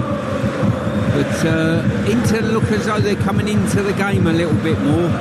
And PSG, they need to get hold of possession of the ball and nullify Inter and the surge that they're putting on. So a yellow card for Zalewski. First player to have his name taken tonight. about the fact that this referee has a reputation for being a strict disciplinarian, but it's not been a tough game for him to referee, in all fairness. There haven't been too many fouls at all. Probably the worst challenge of the night. And a yellow card goes Zalewski's way. He's only played a couple of minutes of Champions League football in his career before tonight, when he came as a very late sub in the first leg of the quarter-final. Polish international on loan from Roma. Luis Enrique's side in control by and large, certainly in terms of the scoreline. 2-0 up, they've missed a glut of chances to already have the job done. They haven't taken those, and into slowly warming to their task, but by no means up to the boilers yet. Come PSG again, trying to work the ball inside the Inter-penalty area, but back pass to Sommer is clear by the Swiss international. Thuram trying to turn, and in doing so ran straight into Pancho, who stood his ground and fouled him, and it's going to be a free kick, and the referee's going to race over towards the technical areas, and he's not happy with somebody on the Inter bench, and it's going to be a yellow card for Inzaghi, I think. Yes, it is. Yeah, it certainly is. Just looking at Enrique there and his body language, he's shouting to his players, get the ball and pass the ball and take the sting out of the game. Don't get involved in playing Inter at a scrappy game, because there'll only be one winner in that respect. 57 gone, PSG 2, Inter 0. Free kick to the Italians. Near halfway, Çalhanoğlu has taken it, works it forward up the left-hand touchline for Zalewski. The ball goes out of play for a throw. Inter will take, midway inside Parisian territory. Camera pans to DiMarco, who's sat with a white towel around his shoulders. A tough night for Federico DiMarco, runner-up in 2023, and the moment's going to be a runner-up tonight as well. Long throw inside the penalty area. Marquinhos has headed that away. Comes outside the penalty area for Barella, and the ball didn't sit up very kindly for him, and he was put under immediate pressure, so he had to hurry the shot, and he's looped it way over the bar. Yeah, he should have been just lobbing it back into the box, make it an encounter in the air between potentially one of his central defenders or Thuram and the PSG backline. I don't know why PSG have decided to kick everything long now. All the goal kicks in this half, they've tried to go from back to front, a tactic that I think Inter should have been adopting, but PSG have decided to go down that route. Now, they're not particularly accurate clearances from Donnarumma, and that was an illustration of that, because he just played it onto the chest of Barella, and 5 seconds later, Inter have a throw midway inside PSG's half. I don't understand, like you, what it wasn't broken, so why are you trying to fix it? Exactly, they've decided to fight Inter on Inter's terms, and that's not a good thing to do. Now, Bissek has made his way forward from the back and has lost possession. He stayed down injured. Inter have actually turned possession back over so they can bring it right past Bissek, who's still down. Ball inside the penalty area is deflected, and Donnarumma comes out and catches it. And now Bissek is going to be attended to. He's down holding his hamstring. I think it's an impact injury rather than a strain, but he's only been on the field 4 or 5 minutes, having replaced Pavard, and already he's in need of a bit of treatment. Yeah, I think you're right. Just behind the knee, it looks as though he's copped for one. Oh no, it's a flexion of his knee, which was really bad. We've just seen the replay on that, and he's just flexed his knee as well. It's almost tried to bend the opposite way to natural movement of a knee. And he's come into the game with a knee problem. I don't know whether it is that same knee, but he's back on his feet. Dreadlock German defender who made his international debut against Italy recently. I'm not sure that he's necessarily going to be able to continue. That looks a bad one. They've got De Vrij that they can call upon. Vastly experienced player. In fact, it would be his 550th club game if he would have come on. More than half of those for Inter. 2-0 the score. Hakimi can bring it forward, and all of a sudden there's space for Dembele. Hakimi inside the penalty area, and he's taken a deflection as he hit a cross-come shot. Kvaratskhelia wanted the ball to be pulled back. He's got a corner. But a more perceptive pass there. If he could have got his head up, it could have been different. It all started with a sensational pirouette from Doué on the right-hand touchline to take about 3 into players out of the picture. Yeah, it did. And PSG, once again, they played through the thirds, and they look a much better team trying to do that than going from back to front. Another wonderful piece of skill from Doué, who has a goal and an assist already. In comes the corner from Mendes. It's hit outside the penalty area for Vitinha. He clips it in over everybody. And goes out of play for a goal kick. He's 3 days short of his 20th birthday. And he's got a goal and an assist in the Champions League final. Doué, one of only 3 teenagers ever to score in a Champions League final, with Carlos Alberto and Patrick Kluivert being the others. He's the youngest ever to have scored and assisted in the same game. Inter are going to be making another double change. Bissek not able to continue. Mkhitaryan comes off as well. And Augusto and Darmian are the players that have come on to replace them. Carlos Augusto, the Brazilian international left wing-back, can play at centre-half. Darmian, the right wing-back, former Manchester United man who was part of the Europa League winning side back in 2017. He's had more than 200 games for Inter since he left Old Trafford. Well, you've got to feel sorry for Bissek. Biggest game of his life, and his appearance has lasted about 5 minutes. Yeah, as I say, it looked a bad one on that replay, Jim. He just flexed his knee backwards there, and he's been suffering beforehand as well. Here comes Vitinha on the counter-attack for PSG, to his right-hand side for Doué! And that is that! He's had the night of his life! Desiree Doué has 2 goals and an assist. PSG have a 3-goal lead, and they are destined to be crowned European champions for the first time in their 55-year history. Doué bringing the ball with real pace, but with potency and self-belief. He's driven the ball inside Sommer's despairing grasp, and PSG are all but home and hosed. They missed a stack of chances to get the 3rd goal.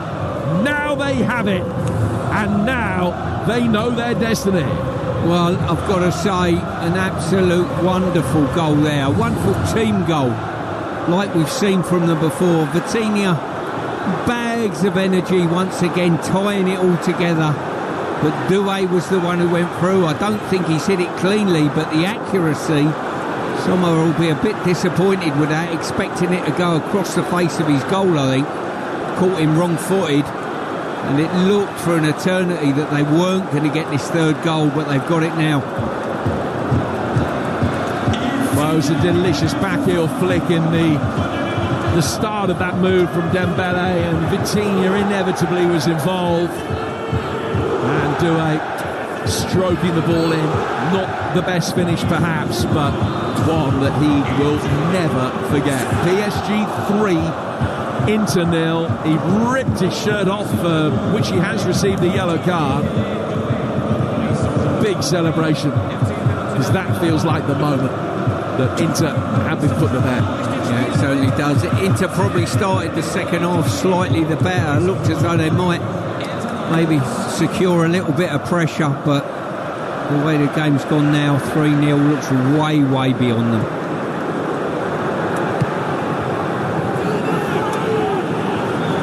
What can they do to respond? Zalewski, Darmian, Dumfries on the right-hand side of the penalty area. Was he just clipped there by the retreating João Neves? The referee says no and points for a goal kick. Well, about a year ago, perhaps Desiree Doué was largely unheralded. Largely. I mean, he's still a player that was about to command a €50 million fee. Now, at the age of 19, he's going to be world famous. What What a night he has had. Fortunate enough to have seen him earlier in this Champions League run as well, with that magnificent goal he scored against Aston Villa, with a quite remarkable performance that night. And tonight he set up the first, scored the second with a touch of luck from DeMarco's deflection, and the third, and he leaves the field to a standing ovation, big beaming grin on his face, met with an embrace by Luis Enrique as Doué comes off and Barcola comes on for the final 25 minutes. PSG 3, Inter 0. Inter working it inside the penalty area here. Two players got in each other's way at the near post, and Donnarumma was able to very gratefully pounce on the ball to make the save. Well, Doué certainly, he's done his work tonight, been absolutely magnificent, finishing. Slightly fortunate on that one maybe, and with the deflection earlier, but listen, you've got to be there to score them. Certainly the right team look as though they're coming out on the end of a result tonight. So Bradley Barcola comes on. He scored twice in the cup final for PSG last weekend as they beat Reims 3-0. He's scored 21 this season. Not a bad man to be able to bring off the bench. 3 Champions League goals as well. Pretty long faces in the Inter crowd. Long night for them. 3-0 down. Think back to 1994 where the Rossoneri Milan beat Barcelona 4-0 in the final. That remains the biggest winning margin in a UEFA Champions League final. That could be emulated or perhaps even eclipsed. It's a night where it has all gone wrong. How different would it have been had Thuram put that header away late in the first half? They would have made it 2-1. A few nerves have begun to show for PSG. We will, of course, never know. This has been comprehensive. I think it's been a coaching masterclass from Enrique. I think he's got his tactics absolutely spot on. Pressing from the front's been magnificent. They've all put a shift in, made the life of the defenders very, very easy. And on top of that, their passing and overloads in possession has been magnificent. You're listening to Inter Milan against PSG in the Champions League final. It's live on Talksport with Enterprise Rent-A-Car. Making a big move or planning a clear out? Well, with vans of all shapes and sizes, if you've got a plan, they've got a van. Another yellow card is shown, this time to Thuram, who's in with a late challenge on Fabian Ruiz. Yeah, Ruiz just overrun it slightly, managed to retrieve his mistake, but Thuram just got there a little bit late. Fair yellow card, that one. Well, just over 20 minutes to go. PSG working the ball forward again, and they're in again, right hand side of the penalty area. Mendes inside the box, little right footed flick from him, and he couldn't get any purchase on it at all. It rolls away, back in from Fabian Ruiz, heads go up for it, and a right footed volleyed effort goes over the bar from Barcola. Well, it could have been 4, in fairness, it could have been 8. It certainly couldn't. The stats have been absolutely full in the favour of PSG. The finishing's been that poor, though, I've got to say, from them on occasion, that they could have put this game to bed a long, long time ago. Latest interplay to come off is Çalhanoğlu. That is their 5th and final change. Aslani has come on to replace him, the Albanian international midfielder. He's never scored a Champions League goal. 20 minutes to go. PSG leading Inter by 3-0. The XG, perhaps a little bit surprisingly, only suggests that they're 2 goals better. You would have thought it might have suggested that they were 3.5 or 4 goals better. Such are the number of chances they've had. 18 shots to 5. And 6 without reply on target. Scalia knocking the ball forward here for another dynamic run from Fabian Ruiz. Bastoni gets it back to his goalkeeper, but the whistle blows. And the referee will come across and have a word with Cherby and produce a yellow card for him.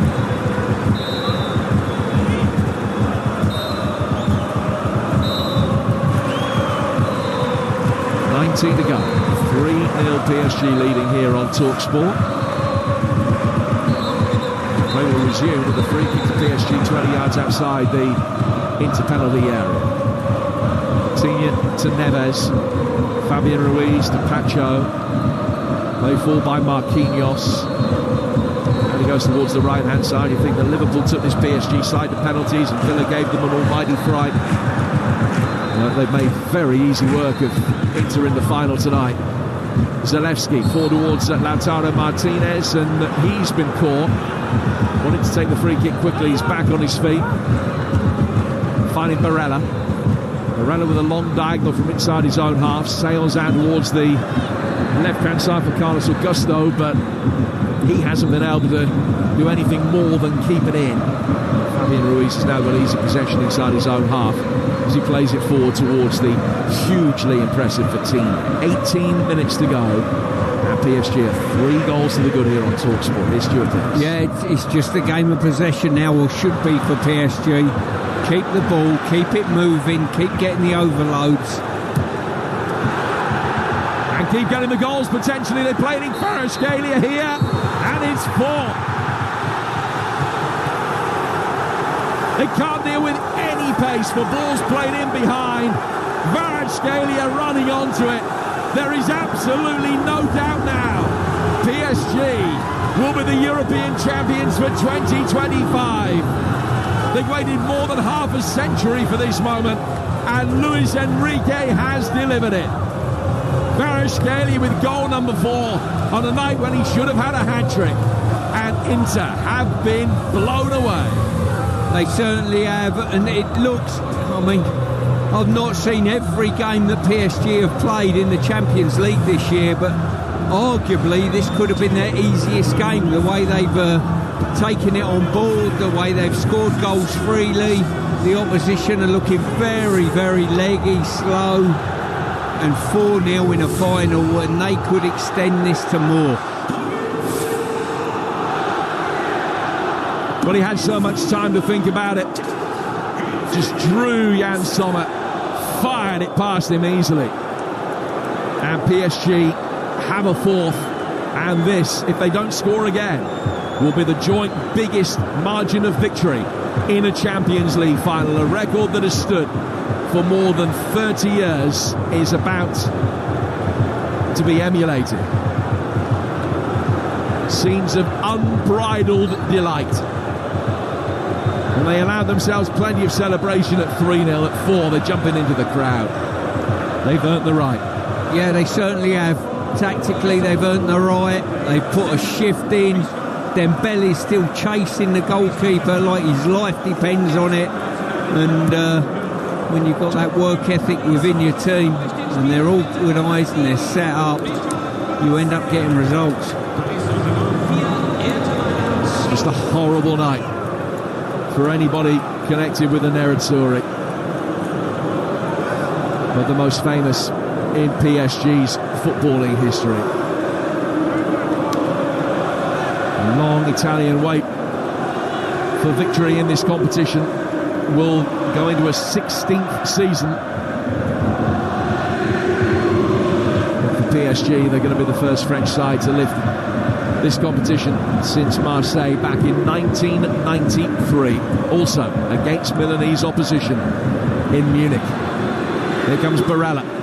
And just rides the challenge of Pacho on the edge of the penalty area. Thuram, good save from Donnarumma to a low, crisp, right-footed shot, but he had to make sure that he didn't palm into the hands of one of the PSG players who was waiting. Better from Inter, but it's taken them 75 minutes to have their first shot on target, and that speaks volumes. Yeah, it probably tells the whole story. Sometimes it doesn't. That tells the whole story. First shot on target, and PSG, well, they'll be absolutely delighted with that stat. European heartbreak in the past. PSG, they've lost their last 3 European finals. The Super Cup in '96 to Juventus, and then the Cup Winners' Cup the following year to Barcelona, and then that Champions League final to Bayern 5 years ago. It's always been such a bone of contention with the amount of money that they've put in, that they haven't been able to make a better fist of it in this competition. This has been a performance tonight and a triumph that they will feel almost justifies the long wait. Corner for PSG, comes into the for Inter, I beg your pardon, comes into the PSG 6-yard box. Donnarumma then tries to punch that away, but it's just gone over the line before he does so. And goes out of play for another corner, which will be taken this time on the Inter Milan left-hand side. They've only got 13 more minutes of misery to endure. They trail by 4 goals to 0. Corner that's taken from Aslani, very deep, going for the top right-hand corner. And he kept Donnarumma honest. It was a good piece of goalkeeping from the giant Parisian custodian. He was able to clutch it before it drifts into the top right-hand corner, and it remains 4-0. Yeah, I think if both teams now could shake hands and get on with the trophy lift, I think they would, to be honest with you, Jim. Unless Inter can do something absolutely astounding, that needs to start by getting the next goal. I don't think even absolutely astounding would do it justice if they were to be able to launch the fight back that they need here, just to inject even a little bit of jeopardy. Darmian at the back, Aslani back to his goalkeeper. Sommer will clear. PSG are going to be bringing Hernandez on. He's played in the Champions League final in the past, back in his Atletico days. He was a runner-up to Real back in 2016, and he's going to come on for the final 10 minutes or so here to replace the impressive Nuno Mendes. So Lucas Hernandez for Nuno Mendes with 12 minutes to go here on Talksport. You're listening to Inter Milan against PSG with Enterprise Rent-A-Car. Rent from the best lineup in the UK. Enterprise has all the vehicles your business needs with the flexibility to rent for minutes or months. And PSG are minutes away. 12 to be precise.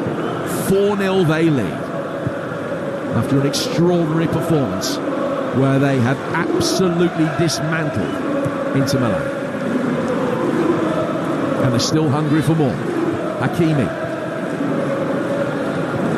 Now towards the right-hand side of the midfield. Vitinha has given a little shove, ended up on the deck. Play goes on. Ball coming down the right-hand side for Denzel Dumfries. Kvaratskhelia has done brilliantly, even at 4-0 up. He's tracking all the way back. He looks second favourite there against Denzel Dumfries. Tracked back 70 yards, got between the Dutchman and the ball, wins a free kick, and then lying down in the left-back position gives the crowd a little double fist punch, delighted with his industry there, that encapsulates everything that's good about Enrique's side. Yeah, the work rate that this PSG team have shown has been absolutely incredible. They talk about some of the Galacticos potentially they had in previous time, but this team certainly has been underpinned by work. Vitinha for Ruiz, now back for Marquinhos. Special night for him after the failure 5 years ago. Play forward towards Kvaratskhelia, taking on Darmian. Good sliding challenge, wins it back from Barella, just as it looked as though he's going to be able to motor forward towards the edge of the box again. He's certainly been able to find some space in this game. It's just that he's not been as clinical as he would have liked. Ball off Vitinha, down towards the far touchline. Played forward by Carlos Augusto, headed away by Pacho. Brought down by Marquinhos. A little flick over the top of the on-rushing Thuram. Hakimi. Back for Marquinhos again. Turn around the corner, but not to good effect. And Inter will be able to get a shot in on goal that Donnarumma can save. It was Zalewski that let fly from 25 yards out, straight down the middle of the goal. And a second shot on target for Inter on this most torrid of nights. Yeah, they've probably saved their worst performance in the Champions League this year, Inter, for the final. And I don't know how much of that is solely down to this performance that PSG have put on. It's just been a heartbreaking 5-week spell for them. I mentioned earlier, on the morning of April the 23rd, they were chasing the treble. They lost the Coppa Italia semi-final that night to Milan. Here's Barcola, beating one, beating two. Oh, and he's put it wide. He'd done all the hard work. He just walked through the penalty area. He sold Darmian horribly, and he drew Sommer, and he fired it wide of the near post rather than between the goalkeeper and the post itself. That's a bad miss. That is a horrific miss, and equally poor defending as well. Once again, one-on-one scenarios at the back. Players have looked very wooden defensively. Well, Luis Enrique is standing next to his coach Rafael Paul. I have to think really what they're talking about as they gesticulate wildly between them. Possibly only orchestrating who's coming on in what order to pick the medals up, because everything else seems to be done and dusted. Long crossfield ball out of the PSG left for Kvaratskhelia to chase. Dumfries will try and watch it over the line. Hasn't been able to do that. Then appealing that he was fouled, gets back to his feet. And PSG have got the ball back. Dembele that little bit deeper. Back from him to Hernandez. Another opportunity with the state of the game for PSG to bring on some substitutes for Champions League final experience.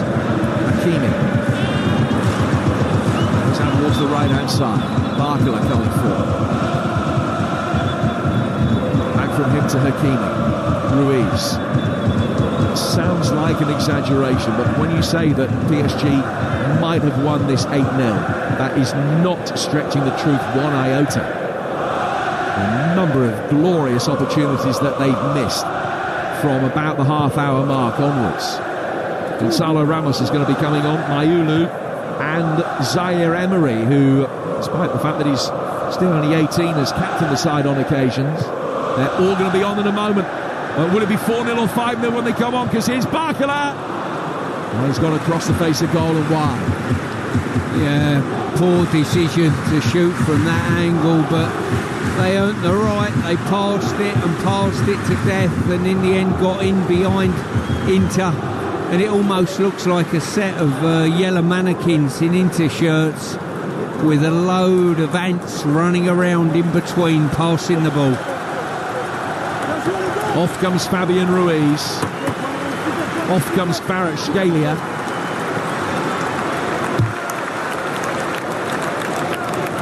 Gonzalo Ramos on to lead the line. Ramos, a player who's scored a hat-trick in the World Cup in the past for Portugal against Switzerland. And João Neves is the other player who makes way. Another effective night from him in a almost kind of low-profile way. He'll catch the eye in the same way that Vitinha does, but boy is he important to this centre. Mayulu on, another 18-year-old. He's only ever played 43 minutes of Champions League football in his career, but he's getting a winner's medal tonight. And Warren Zaire-Emery, who's been in this PSG side since he was 16, comes on. More than 120 games for the club behind him. He's still a teenager. 6 to go. PSG 4, Inter 0. Sommer clears towards halfway. All brought under control here by Zalewski. He's got Dumfries to his right. Zalewski going forward towards the edge of the penalty area. Checks and works it out towards Denzel Dumfries. Back from him to Darmian. Darmian immediately put under pressure by the lively Barcola. And Barcola has actually just caught Barella. He's quick to apologise for that. The ball works safely back to the goalkeeper by Inter. Get it out towards Augusto. Chipped over the top for Thuram. Which was the best chance that Inter have created. Might have made it 2-1. Might just have given a little bit of hope. Now it's 4-0. Hope is long since extinguished with 5 minutes to go. Martinez trying to turn his man. Pacho's had his number all night. And the ball is at the feet of Donnarumma away to our right-hand side. 85 gone. 4-0 to PSG. Well, this probably tells you the depth of the squad of Inter, potentially. If someone would have said to me that Inter are going to get beat 4-0, Jim, and they're going to need a goal desperately within the game, and their 2 strikers that start the game will probably finish the game, you'd have said that is impossible in the modern day game. But that certainly looks like the case. Well, it doesn't say much for Mediterranean, does it? Who sat on the bench all night watching.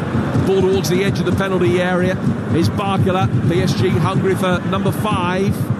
Barcola getting it back. And then Mayulu! And there is number 5. And the teenager scores with just about his first touch. It's PSG 5, Inter Milan 0. Not only victory, but the biggest victory ever in a Champions League final. A stunning performance. 5 goals to match a 5-star display from Luis Enrique's men. And the treble is theirs. Well, I don't know whether that was a fantastic goal or awful defending or a combination of both, really, but Inter have lost their way totally now, but let's not take anything away from PSG. Tactically, they've been brilliant. The movement in and around the set of mannequins, which are Inter at this moment in time, is incredible. And for the 3rd time tonight, someone's been beaten at his near post. Yep, fired out that near post, and it took a little touch off the inside of the post, back behind him. And Inter had this extraordinary defensive record in the group stage, have been carved apart so many times tonight. It is 5, could have been 5 more. Inter have long since given up. Yeah, they certainly have. They've had an awful performance tonight, just when they didn't need one, to be quite honest with you. PSG tactically have been superb. They put Inter on the back foot from the early stages of this game, and that was the pattern that this game developed, and that's the way it stayed. Seni Mayulu scored against Brest in a tie that PSG in the round of 16 won 10-0 on aggregate.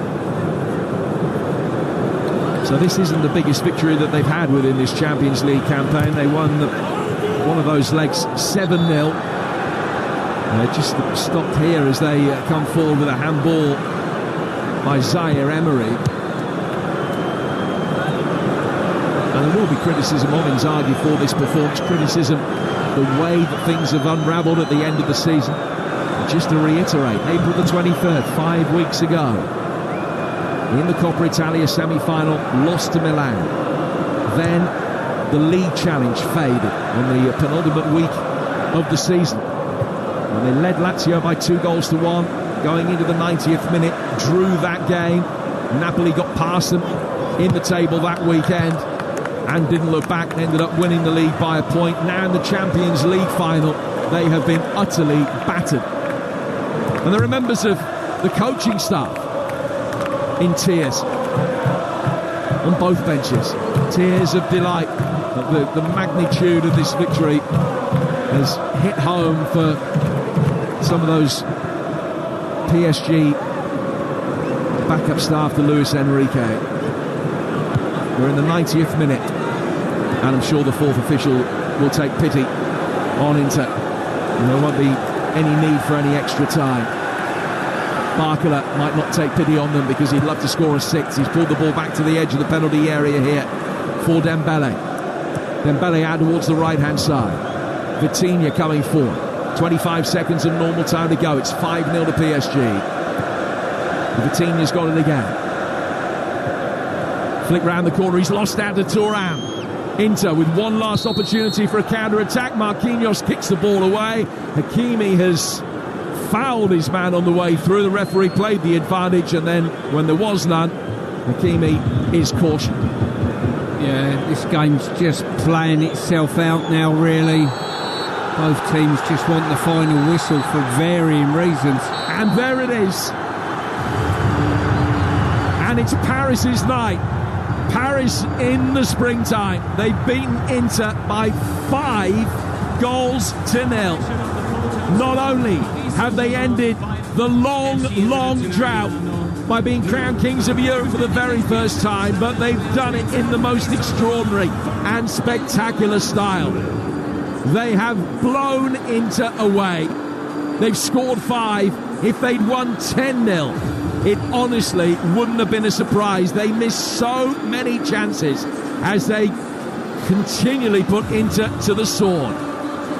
They pumped so much money into this project, and it's been a very controversial one.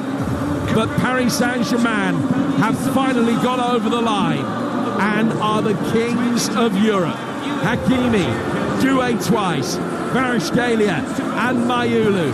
A young team, average age only of 25. Teenagers on the score sheet. 3 of the goals tonight scored by teenagers.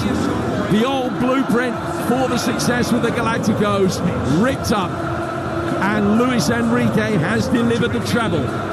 He becomes only the second man ever to win it twice.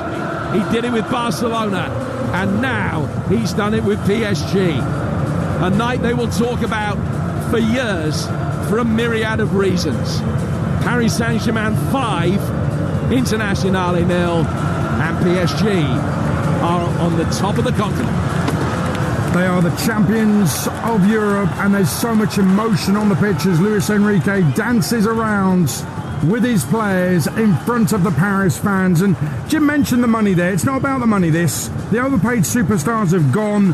Neymar's white parties in central Paris, they are history.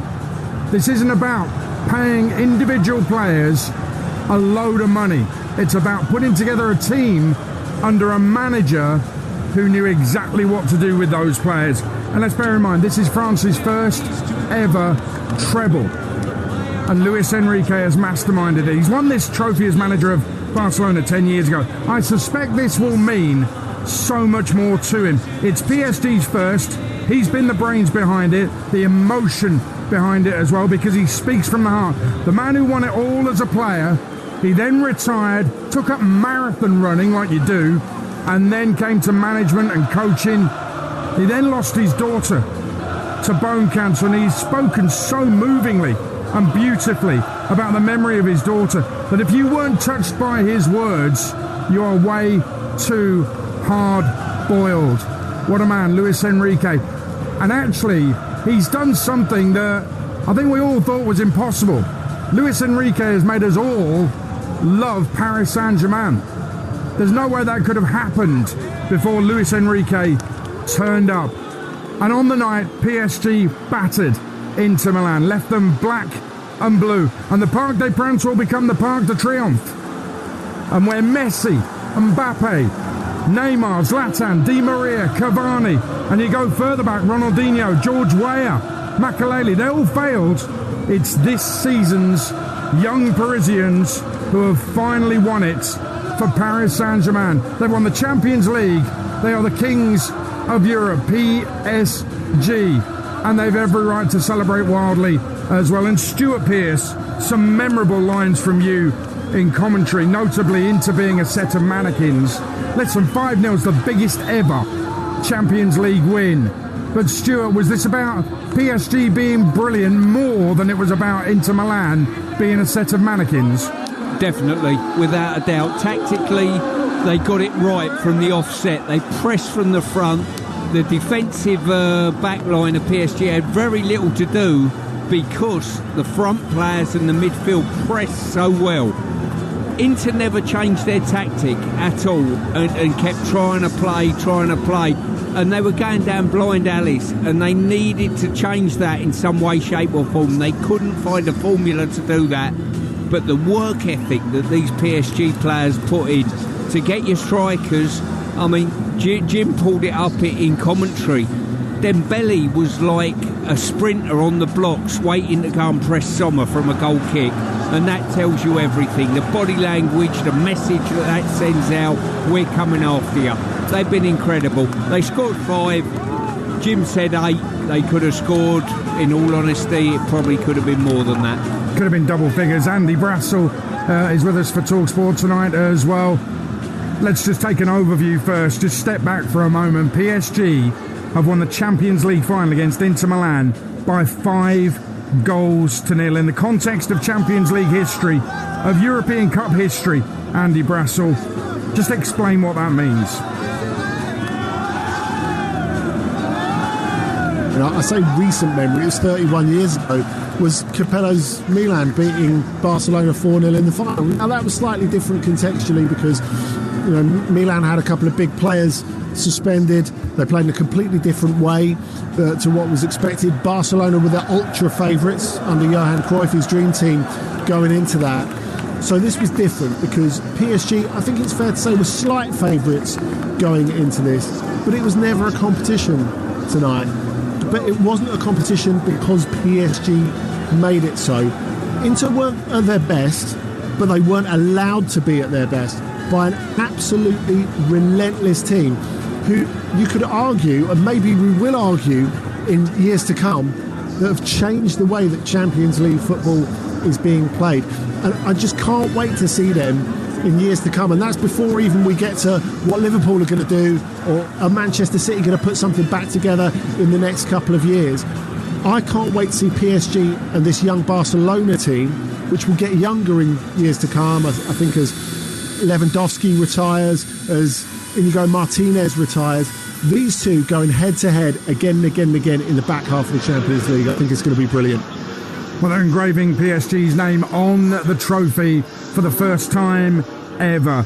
You've witnessed history on Talksport tonight. Stuart Pearce at the start of the second half. I was talking about PSG being gazelles, Inter Milan being bison who were lumbering around and couldn't keep up with Paris Saint-Germain tonight, could they? No, athletically it was a non-match, to be quite honest with you, and PSG near enough from start to finish fought on their terms, and Inter had no reply to it. Inter were continually trying to play and forage away and play from the back and put more pressure on the goalie to play out from the back with no passes on, and it just built up the confidence in the PSG ranks and eroded the confidence of Inter. And Andy, does this put into perspective a little bit? Paris Saint-Germain, they knocked out, in the knockout stages, knocked out 3 English sides, but not in this way. They didn't batter them like this.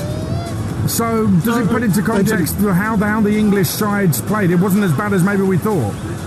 No, I think that's true. And I also think it shows that how PSG have closed the gap by being physically stronger. We've always known that they've had technical excellence at their fingertips for the last decade plus under QSI. But this is the first team that has been good enough without the ball to really, really boss the Champions League. And that's how they've got through against the English sides, by matching them physically.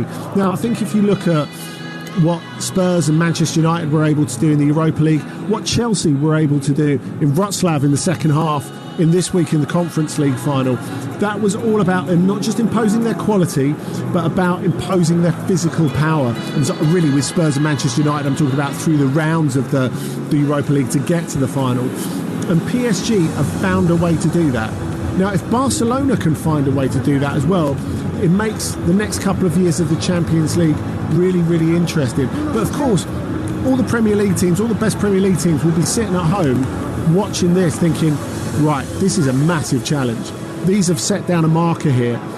And that they really have. They really have. And if you look at the age profile of this team as well, Luis Enrique was laughed at earlier this season for saying, we're a young team, we're still learning. And that's what he said when they got a bit of a going over in the second leg in the quarter-final at Aston Villa. It's part of a learning experience. But actually it is. They are quite young. They are quite inexperienced. You had 3 players in that team who played over 50 Champions League games. But this will make a massive, massive difference to them going forward. And Stuart, you've watched a lot of Premier League this season with Talksport, and you've seen all those top English sides that have competed in the Champions League this season. What Andy's saying there is right. They all should be watching this, and they all should be saying to themselves, right, actually, we've got to up our game, because they all want to win the Champions League, but it's okay saying it and wanting it. But you've got to know how to get there, how to reach that goal. And PSG are setting some standard here. They certainly have, but what you've got to say as well, and the games against the English clubs, the margins are quite small. They really are. To come out on top with the trophy, the margins are small. They weren't small in this final, but on the route to it, you've got to have a little bit of luck. You've got to have a good coach that sets you up perfectly.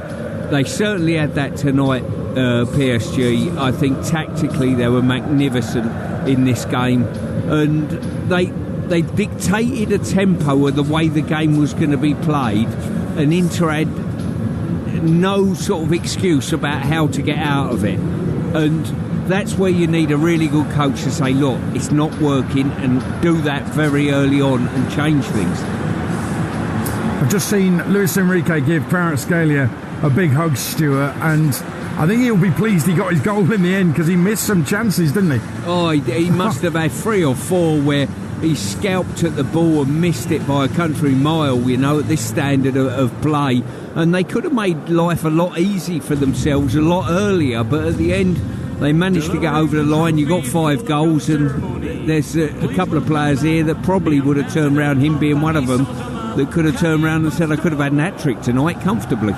Stuart, what will the Inter Milan players be thinking right now? I mean, yes, they're lost and they'll be disappointed, but I mean, it's not just a defeat. They really haven't done themselves any justification whatsoever. No, they've given their fans nothing tonight, to be fair. They've been put on the back foot and had no answer to it. And that's on the back, as Jim pointed out earlier, a horrific month where things have gone against them, you know. So it's been a tough month, certainly, for the club, for the supporters, and probably the manager as well. And Andy, on Inter Milan, that really wasn't them, because they weren't conceding goals in the first part of this tournament. No, it wasn't. And look, they did brilliantly well to adjust and get themselves through the quarter-final and the semi-final. Like I said before, I didn't feel they were the better team in any of those 4 games, but they found a way to win, which is what cup football is all about. But look, if you start from the beginning, when they should have won that semi-final, could have won that semi-final against Manchester City in Istanbul in 2023, that was the start of a 3-year cycle for this team. You look at the age profile again of this Inter side. Beppe Marotta, the Director General, has talked about it in recent weeks, in recent months, about how they want to get younger.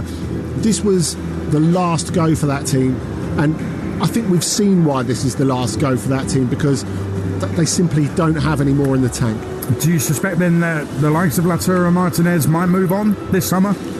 No, I think he'll stay. He loves Inter. I think you're looking at the guy who's going to captain Inter going forward. He's happy in his life there. He's very productive there. But I think if you're asking, are we seeing the back of Acerbi, Darmian, Mkhitaryan, so many of those, we are, because I think they know where they are in terms of European football. They're going to buy players that in future they sell on. Well, Inter Milan well beaten tonight, 5-0. The officials have just collected their medals. Most difficult job the ref had to do tonight was keep pointing to the centre circle to say, oh, another goal, and you can kick off again. Inter. The Inter players stepping up to collect their losers' medals, and there's a tunnel formed by the PSG players. Donnarumma, the PSG keeper, of course, Italian, is giving Jan Sommer, his Oppo, a bit of a hug, and a number of Italian teammates a hug as well. And boy, do those Inter Milan players need it as they get the medals placed around their neck. The medals they really do not want. Inter Milan beaten, and so the stage is set literally in the middle of the pitch in Munich for Paris Saint-Germain to receive their medals, their winners' medals, and to receive that big, famous and now engraved trophy. For the first time ever, Paris Saint-Germain are champions of Europe. And to talk you through that trophy lift, here's your commentator, Jim Proudfoot. Adrian, thank you.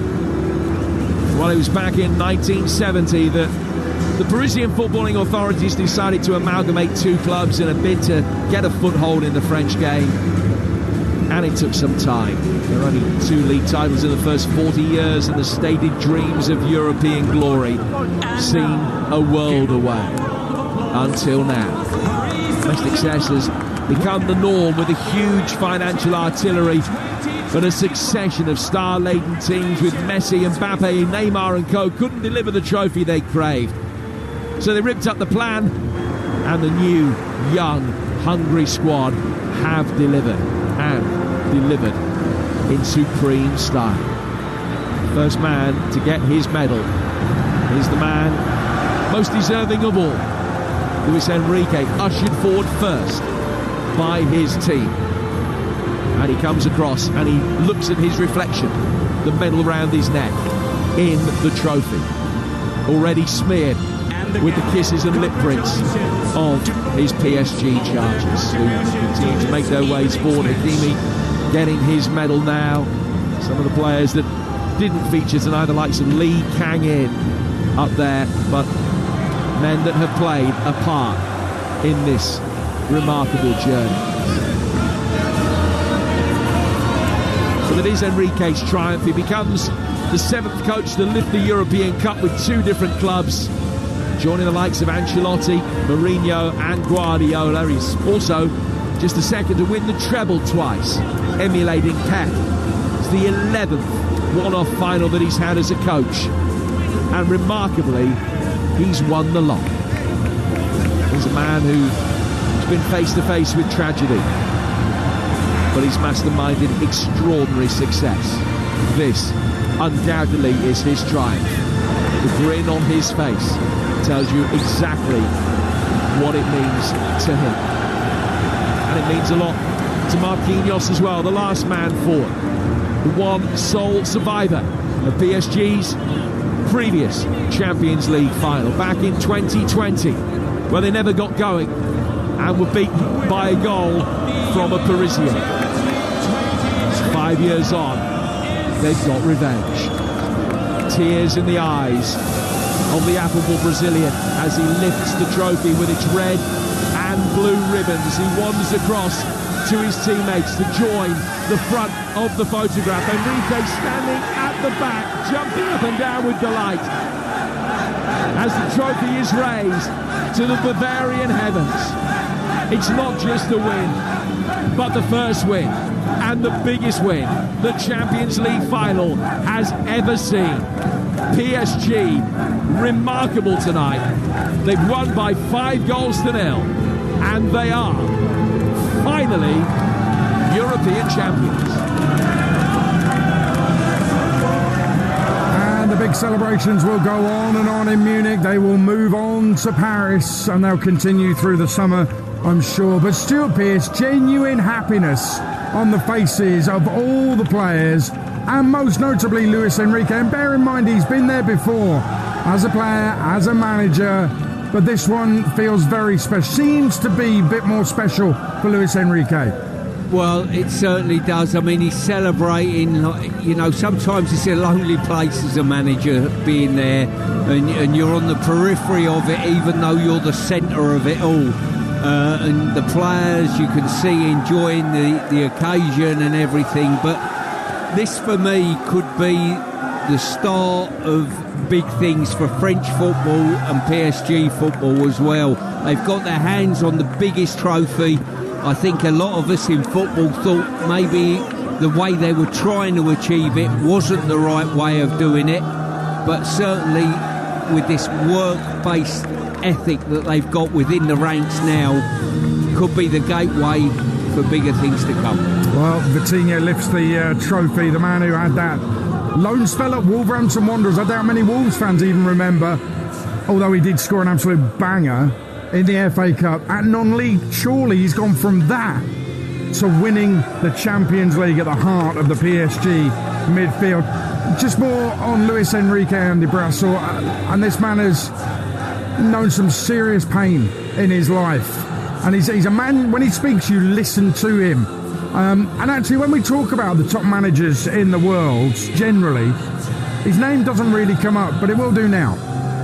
Yeah, and it always should have done for a long time, because you think a little bit like Guardiola when he first came to England. I think when you win at Barcelona and when you win big at Barcelona, you're sometimes damned with faint praise a little bit, because people look at what comes out of La Masia and think, oh, it's easy. Well, it's not.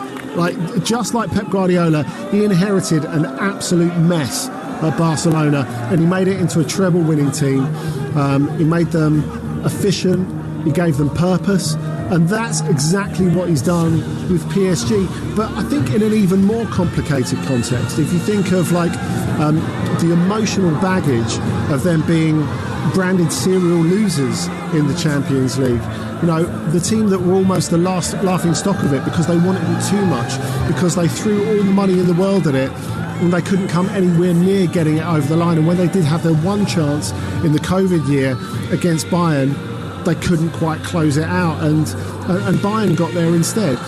So I think for him to have changed the culture that was a superstar culture into something else completely, into something that PSG always should have been, leaning on young French players, I think is something absolutely remarkable. You know, the players that they've gone out there and bought, Doué obviously being the one who's lit up this final, but also Bradley Barcola, players that I don't think would have been on a lot of international PSG fans' wish lists, but players who have given this side a new purpose, a new verve, a new desire, and really that's pointed the way forward for them. And as Stuart says, it really could be the start of something. And we've just seen on the pitch, actually, all the players celebrating. Luis Enrique shoulder high, lifting the European Cup, the Champions League trophy.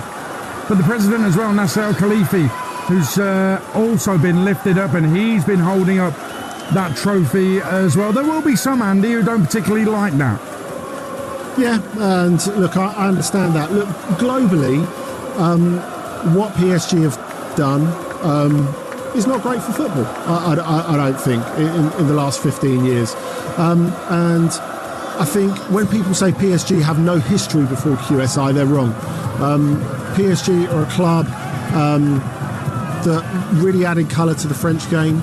The big nights at the Parc des Princes in the 90s in Europe made them desirable, made them glamorous, made them exciting. Players like Rai, Ginola, George Weah, Le Guen, they shouldn't be forgotten. But look, we're not really talking about that tonight, because we're talking about, I think, the football aspect of it. I think everyone knows what PSG have done money-wise and have been allowed to do money-wise in the game. It really speaks about a lot of things that are wrong with the game. But if we're talking about the actual football, you know, it's been peerless tonight, and there's really no argument with it.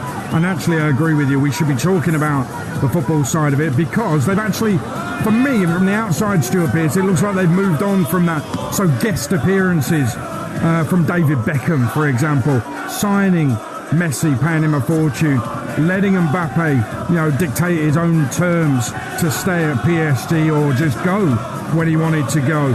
All of that seems to have gone now, and Luis Enrique's got the spirit of a real football club and a real football team back, I think, at Paris Saint-Germain. And so therefore it should be no surprise that going back to basics, back to football, if you like, Stuart, has led to them becoming champions of Europe.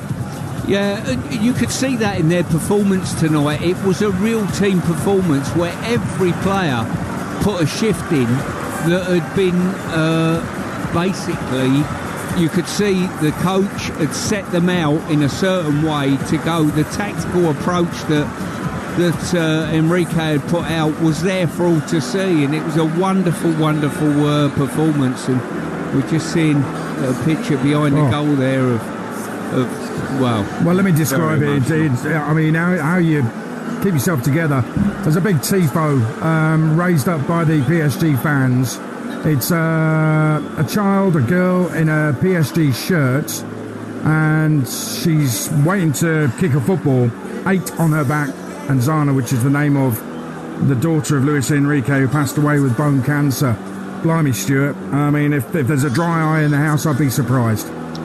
Well, this is where, you know, football is a sport, and we understand that, but what he must be feeling now, probably you know, one of the most proudest moments of his life, leading PSG to victory tonight, but he'll shed a tear, I'm sure, for a personal tragedy that he's, you know, had to embrace. Yeah, wow. What a moment that is. And in terms of the football, Stuart, I think the third goal and the fourth goal for PSG tonight, Doué, it was a good team goal for 3-0. Kvaratskhelia clean through and a crisp finish from him for 4-0. Highlighted both aspects of what PSG have been so brilliant at in this second half of the season in particular. A good team ethic, all working together, and then you've got some individual brilliance as well.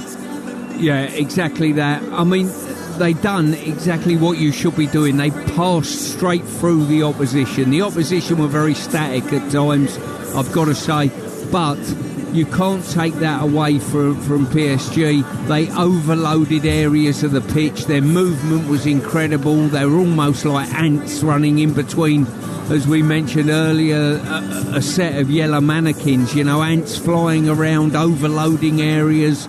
And they were magnificent and got a couple of goals on the back of that. Yeah, and Andy, again, all aspects of PSG's play. I mean, that moment just before half-time, where I mentioned it during the break, actually, at half-time, that Achraf Hakimi, nominally a right-back, in a 4 at the back, was in a very advanced left-wing position at 2-0 up, approaching first-half injury time.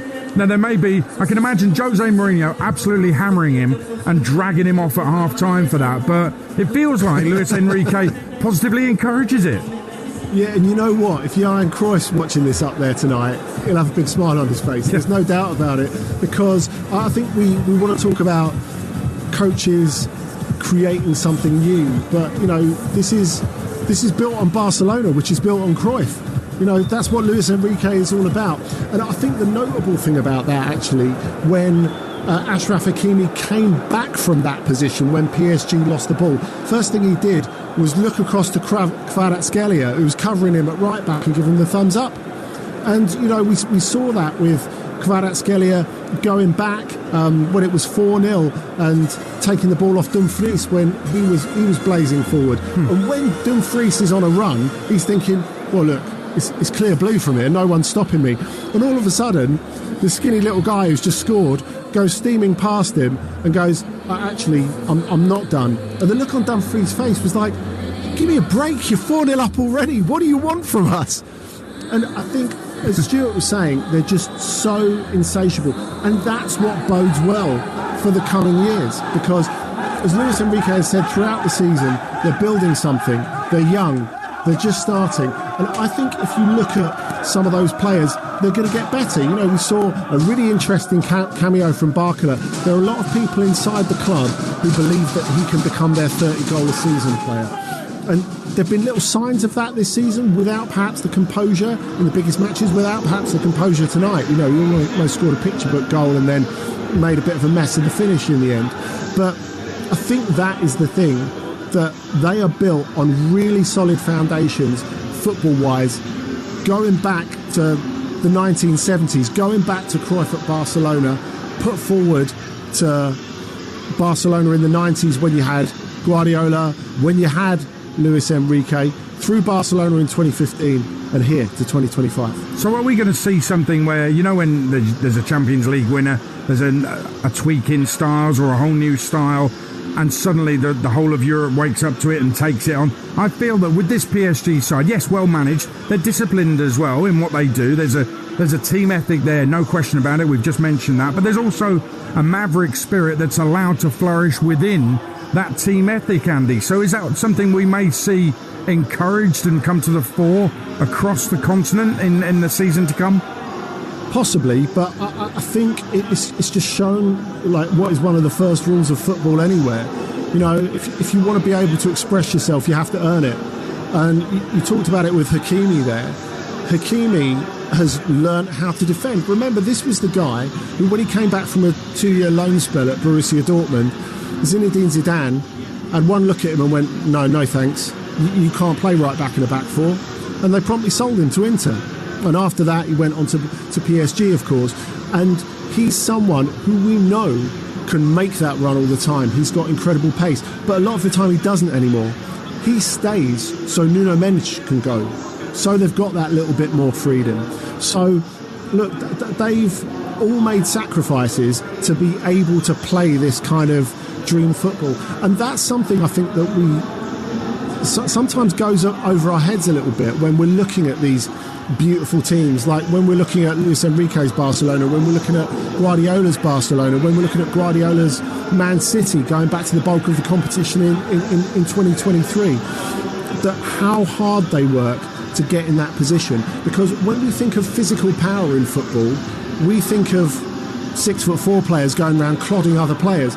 that's not the only physical form of football, is it? It's the players who never stop running. And that's exactly what this PSG are. They work harder than anyone to give themselves the right to play this football. Yeah, really interesting. I think it's going to be interesting to see what elements of what Luis Enrique has done with PSG, if any, are taken on, maybe in the Premier League next season. We shall see. By the way, fight night with the brilliant Adam Cattrall coming up at 10:30. In the studio is Vidal Riley, Spurs fan, British Cruiserweight champion as well. Now, Alois Jr. finished off Danny Jameson in Glasgow last night with a brutal left-hand shot, left Jameson licking the canvas. After that knockout blow, Alois Jr. called out Vidal Riley. Tonight on Fight Night, Vidal Riley gives his response. That's coming up in around about 10 minutes. Join Adam Cattrall when we're done on Talksport. Paris Saint-Germain 5, Inter Milan 0, Champions League final, PSG crowned kings of Europe, and it's time now to pick our man of the match with Enterprise Rent-A-Car. Man of the match on Talksport with Enterprise Rent-A-Car. Whether you're on holiday, at home or away this summer, Enterprise has locations all over Europe and a vehicle that's just right for you. Now, I want a big discussion about this, actually, because there's a number of contenders. You could actually say the whole team possibly deserve it. You could even go with Luis Enrique, but a man of the match, Stuart Pearce, former England captain, first of all. Who are you thinking? Well, there's two for me, two standouts. I was desperate to give it to Vitinha all through the game, but Doué just kept scoring and assisting and whatever. Between the two of them, they were magnificent, but Doué would be the one to come out on top without a doubt. Andy Brassel, what do you think? I go for Doué as well. I think Stuart's absolutely right in terms of that's where PSG are. They're so collectively and individually outstanding, it's very easy to split the vote. In fact, they remind me in that way of the 2013 Bayern Munich treble-winning side, because when it does come to pick the Ballon d'Or, and do you know what? If I was a player, I would care far more about the team trophies than I would about the individual ones. But having said that, you remember how Franck Ribéry got sort of overtaken by Cristiano Ronaldo at the end due to that weird extension of voting, and also due to Ronaldo's performance at Sweden in that World Cup qualifying playoff late in 2013. I think it's really difficult to know which way the Ballon d'Or is going to go this year, because normally if you have a team like PSG who completely dominate European football, who give the performance of a lifetime in the final to win it, it's obviously a PSG player that's going to win it. I would love it to be Ousmane Dembélé. I think he would be a worthy winner of the Ballon d'Or. But there are so many players that you could actually make a case for. It probably leans towards someone else getting it, towards it being Rafinha or Lamine Yamal. Could it even be Achraf Hakimi, I wonder, because he's scored in this? And I wouldn't have him as man of the match, mainly because he didn't even celebrate his goal. Yeah, you played for Inter Milan, but it's a goal in a Champions League final, mate. Let him celebrate it, but overall... I think Seni Mayulu celebrated enough for everyone. True. But I think Ballon d'Or-wise, Hakimi's got to have a great chance, hasn't he? Yeah, I think so. And like I said, Aid, I think the way that he's developed his game, by the time that you get to his age, I think you have a good handle on what a player is, and that he's become a good defender at that age. I think, firstly, it says a lot for the coaching of Luis Enrique, and secondly, it says a lot for his intelligence and his commitment, how he's developed into playing very capably in a back four and still looking outstanding in a back four. If we look at someone like, say, Ashley Cole, who is the ultimate flyer who turns into an outstanding defender, he developed into an outstanding defender at a far earlier age. It shouldn't really be possible once you're getting into the back half of your 20s, and he's managed to do that. He has. But in terms of tonight's game and the Champions League final, a big win for Paris Saint-Germain. Desiree Doué, our man of the match with Enterprise Rent-A-Car. Man of the match on Talksport with Enterprise Rent-A-Car. Making a big move or planning a clear out with vans of all shapes and sizes. If you've got a plan, we've got a van. Yeah, producers just said to me, Real Madrid will win the Club World Cup and Kylian Mbappe will get Ballon d'Or. But actually, Stuart Pearce, how's Kylian Mbappe feeling right now? He left PSG without the Champions League, went to Real Madrid to win it, and here he is still without a Champions League victory. Well, rather disappointed, but I'm sure he's left some decent friends in Paris, you know what I mean, that he'll be pleased for. You would like to think so. Yeah, and Andy, I mean, he must be looking at it and wondering, Well, I don't know if he is, actually. I couldn't tell you whether Kylian Mbappe is wondering about it, but it is something that some people will maybe sneer at, the fact that he's left and they've gone and won it. Yeah, I think they will, and they'll make comparisons with Ibrahimovic and Barcelona and Inter and all the rest of it with their Paris hats on. Look, I think ultimately, like we said before, there's a lot that PSG have done as a club in football in the last decade plus that is not optimal. And we've got to remember that they're in litigation at the moment. They owe Kylian Mbappe over 50 million euros that they haven't paid him. And for him to be able to stand up against a nation state that own a club and say, actually, you're not going to bully me, I think is something to be admired, whatever you think of him as a player or a person. Individually, he's succeeded. He's done what a lot of people would have done and gone and joined Real Madrid, who are one of the clubs, if not the club, in club football. And they'll be back. And I think, as we've seen, as I said earlier, from this year's PSG, if there's someone who could give you notes on how to author a very, very effective rebuild, it's Kylian Mbappe. So maybe they should listen to him. Him and Florentino should go for a coffee tomorrow morning. Andy, you're back tomorrow night, are you? Yeah, that's right, 9 p.m. with Danny. Brilliant stuff. Andy Brassel, thank you very much. Stuart Pearce, thank you very much. Tomorrow morning from 6, it's Weekend Sports Breakfast. Natalie Sawyer, Tony Cascarino.